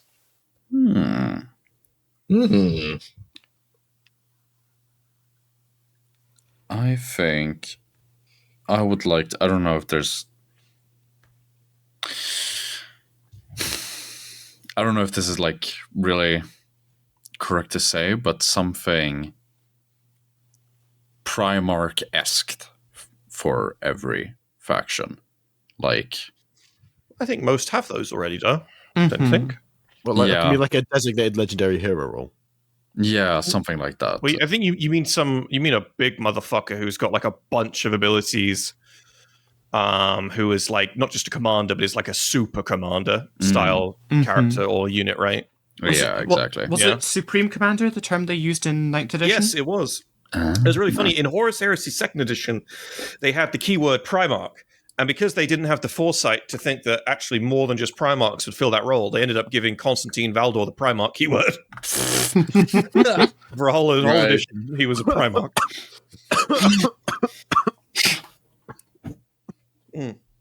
Right. Motherfuckers. That is a 3-hour Astartes Anonymous episode 80 or 81. I don't know, we'll do another one. Probably not. Christmas special. Holy Fuck moly. in hell. Croc, you're so annoying. Well, we all hope you enjoyed listening. If you have any complaints about Croc, either as a moderator or just as a human being, do let us know. Anything in general, really. Yeah. No, don't post them in general. I will kill you. Be careful what kind of would you rather questions you also ask. We almost got a live killing. Showed you mercy the first time. I will not be so merciful the second time. No, this has been wonderful. I mean, I was worried that we needed to fill up with more questions. We were, but yeah, no, it was a good amount. Good batch. I look forward to. A little on the large side, but we got there. Yeah, just over 3 hours. We're here, thriving. A bumper special for Christmas Day. The Astartes Anonymous Christmas Carol. Where Moots has drawn us all fully animated Muppet avatars. Yes. Just made us all Muppets, like the real ones. Bring back Jim Henson so they're legitimate. Don't joke about that. I love Jim Henson. Let him rest. Actually, no, bring him back so he can fucking beat Netflix into making a second series of The Dark Crystal. Well, to be fair, there's a legitimate problem with making more Muppets content. Is that like the guy who could make officially them be Muppets is gone. What does that even mean? I mean, the IP is owned by his family, right? No, but for a puppet to legally be considered a Muppet, Jim Henson has to have made it. Well, I mean, I know plenty of Muppets that he hasn't made, like you and Aaron, for example. Just because Aaron's got a head up his ass doesn't make him a Muppet, okay? Don't disclude yourself. My hands up Croc's ass. Croc's hands up my ass. Aurora Boros. It's shaking its own tail. I want a Muppet made of my streamer avatar right now, dude. That would fucking slap. Does anyone have anything else they want to say to the audience before I end this fuck-ass record? Oh, yes. Thank you all very much for watching. I appreciate all the support over this year. I look forward to next year. Subscribe to the Gaming Storyteller so you can then unsubscribe to the Gaming Storyteller, and Merry Christmas or Happy Merry Holidays. Christmas! Give me You money. gotta remember, we got to hightail it to the Hawk, folks. That's the engine for you tenderfoots. Hawk 2. So many questions. There's only 1 inch of clearance between the roof of this rattler and the roof of Flat Top Tunnel. Savvy. That guy was actively leading that child to his death, by the way. Oh yeah, no, 100%. What the fuck? Where is this from? Polar Express. Polar Express. What now? The The film Polar Express. that Croc watches often. Oh, right. Yeah. Oh, Often. Polar Express. I heard Horus Rest. I was like, what the fuck are you guys talking about? By the way, Croc, are we talking like once a month, once a week? I don't tend to watch it out of season, but I watch it a lot in season. How much? How much is a lot? Like, Yes. annually, how much do you watch it? I'm like- I do. I mean, That's like, even- To be fair, I watched like once a day, I said a dude. second ago, but like I watched the Muppets Christmas Carol every fucking year. Oh, every Oh, year, that's yes, It is required viewing. Yeah. It's the best rendition of A Christmas Carol. It's the most actually faithful to the books. I for watch. me, it's definitely The Prince of Egypt. I love that movie. Funny Such a good Christmas movie. A very, very funny Christmas movie. I like it when Ralph Fiennes dresses up as Santa and. No, I'm stopping that joke right there. Rare Exports every year. I watch Rare Exports. I'll be Rare insulted if no Exports. one else has watched that. What the fuck Hey, is you know, that? Zach, I totally thought you'd be a planes, trains, and automobiles kind of gal. No. I see. I Well, love just my seems obscure Finnish horror Christmas films.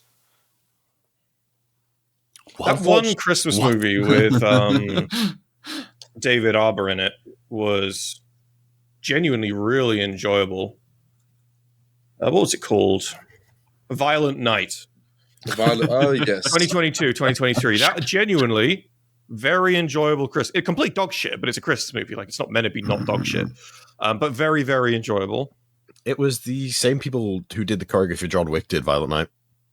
Oh, Really? shit. It's That's very why fun. that's why the choreography's kind of fucking nuts. It's just fucking it's just David Arbor dressed up as Santa violently getting the snot beaten out of him whilst he violently beats the snot out of other people. Remember the ladder scene? Yeah. No, No, move my tongue around to make sure it's still there. We got any other Christmas movie recommendations whilst we're here? I speaking of movies, first of all, Croc, I want to know, like, when you say you're watching this movie, Polar Express, or Horus Rest, as I heard We're it. going back to fucking Polar Express. Well, like, when you say you watch it a lot, like, I need to know, because I mean, the frame of reference I have for watching a movie a lot is when I was young, and well, it's sort of Christmas related. For Christmas, I got the fucking Bionicles the movie on VHS, and I got so obsessed with that movie that I would start, like, I would wake up and I would start watching it before going to school. But as I need to go, I put it on pause, and as soon as I came back home, I immediately went to the television and started playing the fucking movie again. And I did that on repeat until my parents hid the fucking VHS from me. Is like, I have it very that distinct much? memories of my dad cutting up a CD of the Polar Express. really? Oh my god! Wow. Wait. Say that again. What was that? I have very distinct memories of my dad cutting up the CD for the film. Jesus. Was that because you watched it too many times? Yeah, pretty much. See, I had a similar experience as a kid.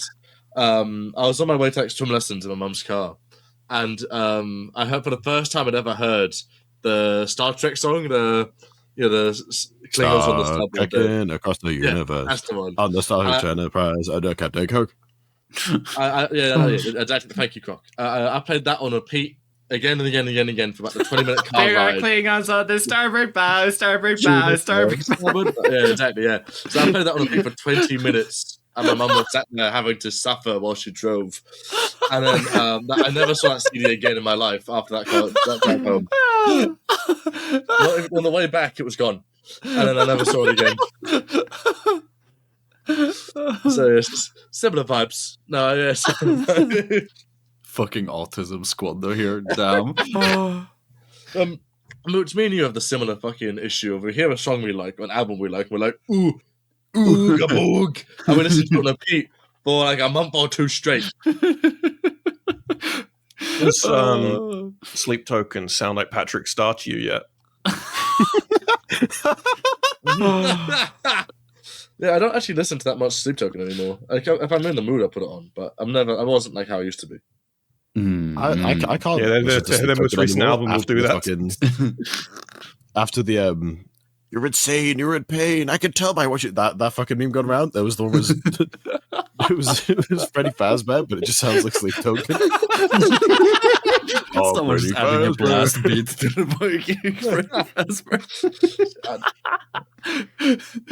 Fazbear. Right. Thank you all very, very much for watching. I thank my co-hosts, but they're a pain in the ass. Please subscribe, join up to the Patreon, all that good stuff. Oh, wait, Tom, one last thing. Yeah. Oh, Tom, Aaron's got something to say. Okay. Hey, can you please unserve and mute me in the Discord before we hop out of it? Absolutely not. That's going to be a problem you'll have to deal with another day. Hold on. If I do it now, I'll do it now. Just go mute yourself so I don't have to listen to double of you. Oh, yeah, thank you. Thank you. Right. Thank you all. Why couldn't I have waited till after the recording? Because Why do the patrons have to? The people have to know. Thank you all very, very, very much for watching. Yep, big thank you to the Gaming Storyteller and Varvas from Twist of Fate and everyone else we've worked with this year. And thank you all, obviously, for watching. Big thank you to the patrons. Join up to the Patreon. Next time I have to listen to Croc burp on a podcast, his real name is getting dropped in here. And Aaron, we already know his full name. It's Tom Spanks. All right, I'm stopping the recording. Goodbye, everybody. Bye-bye. Merry Christmas. Roll Labs Merry Express Christmas. double plus wide surprise.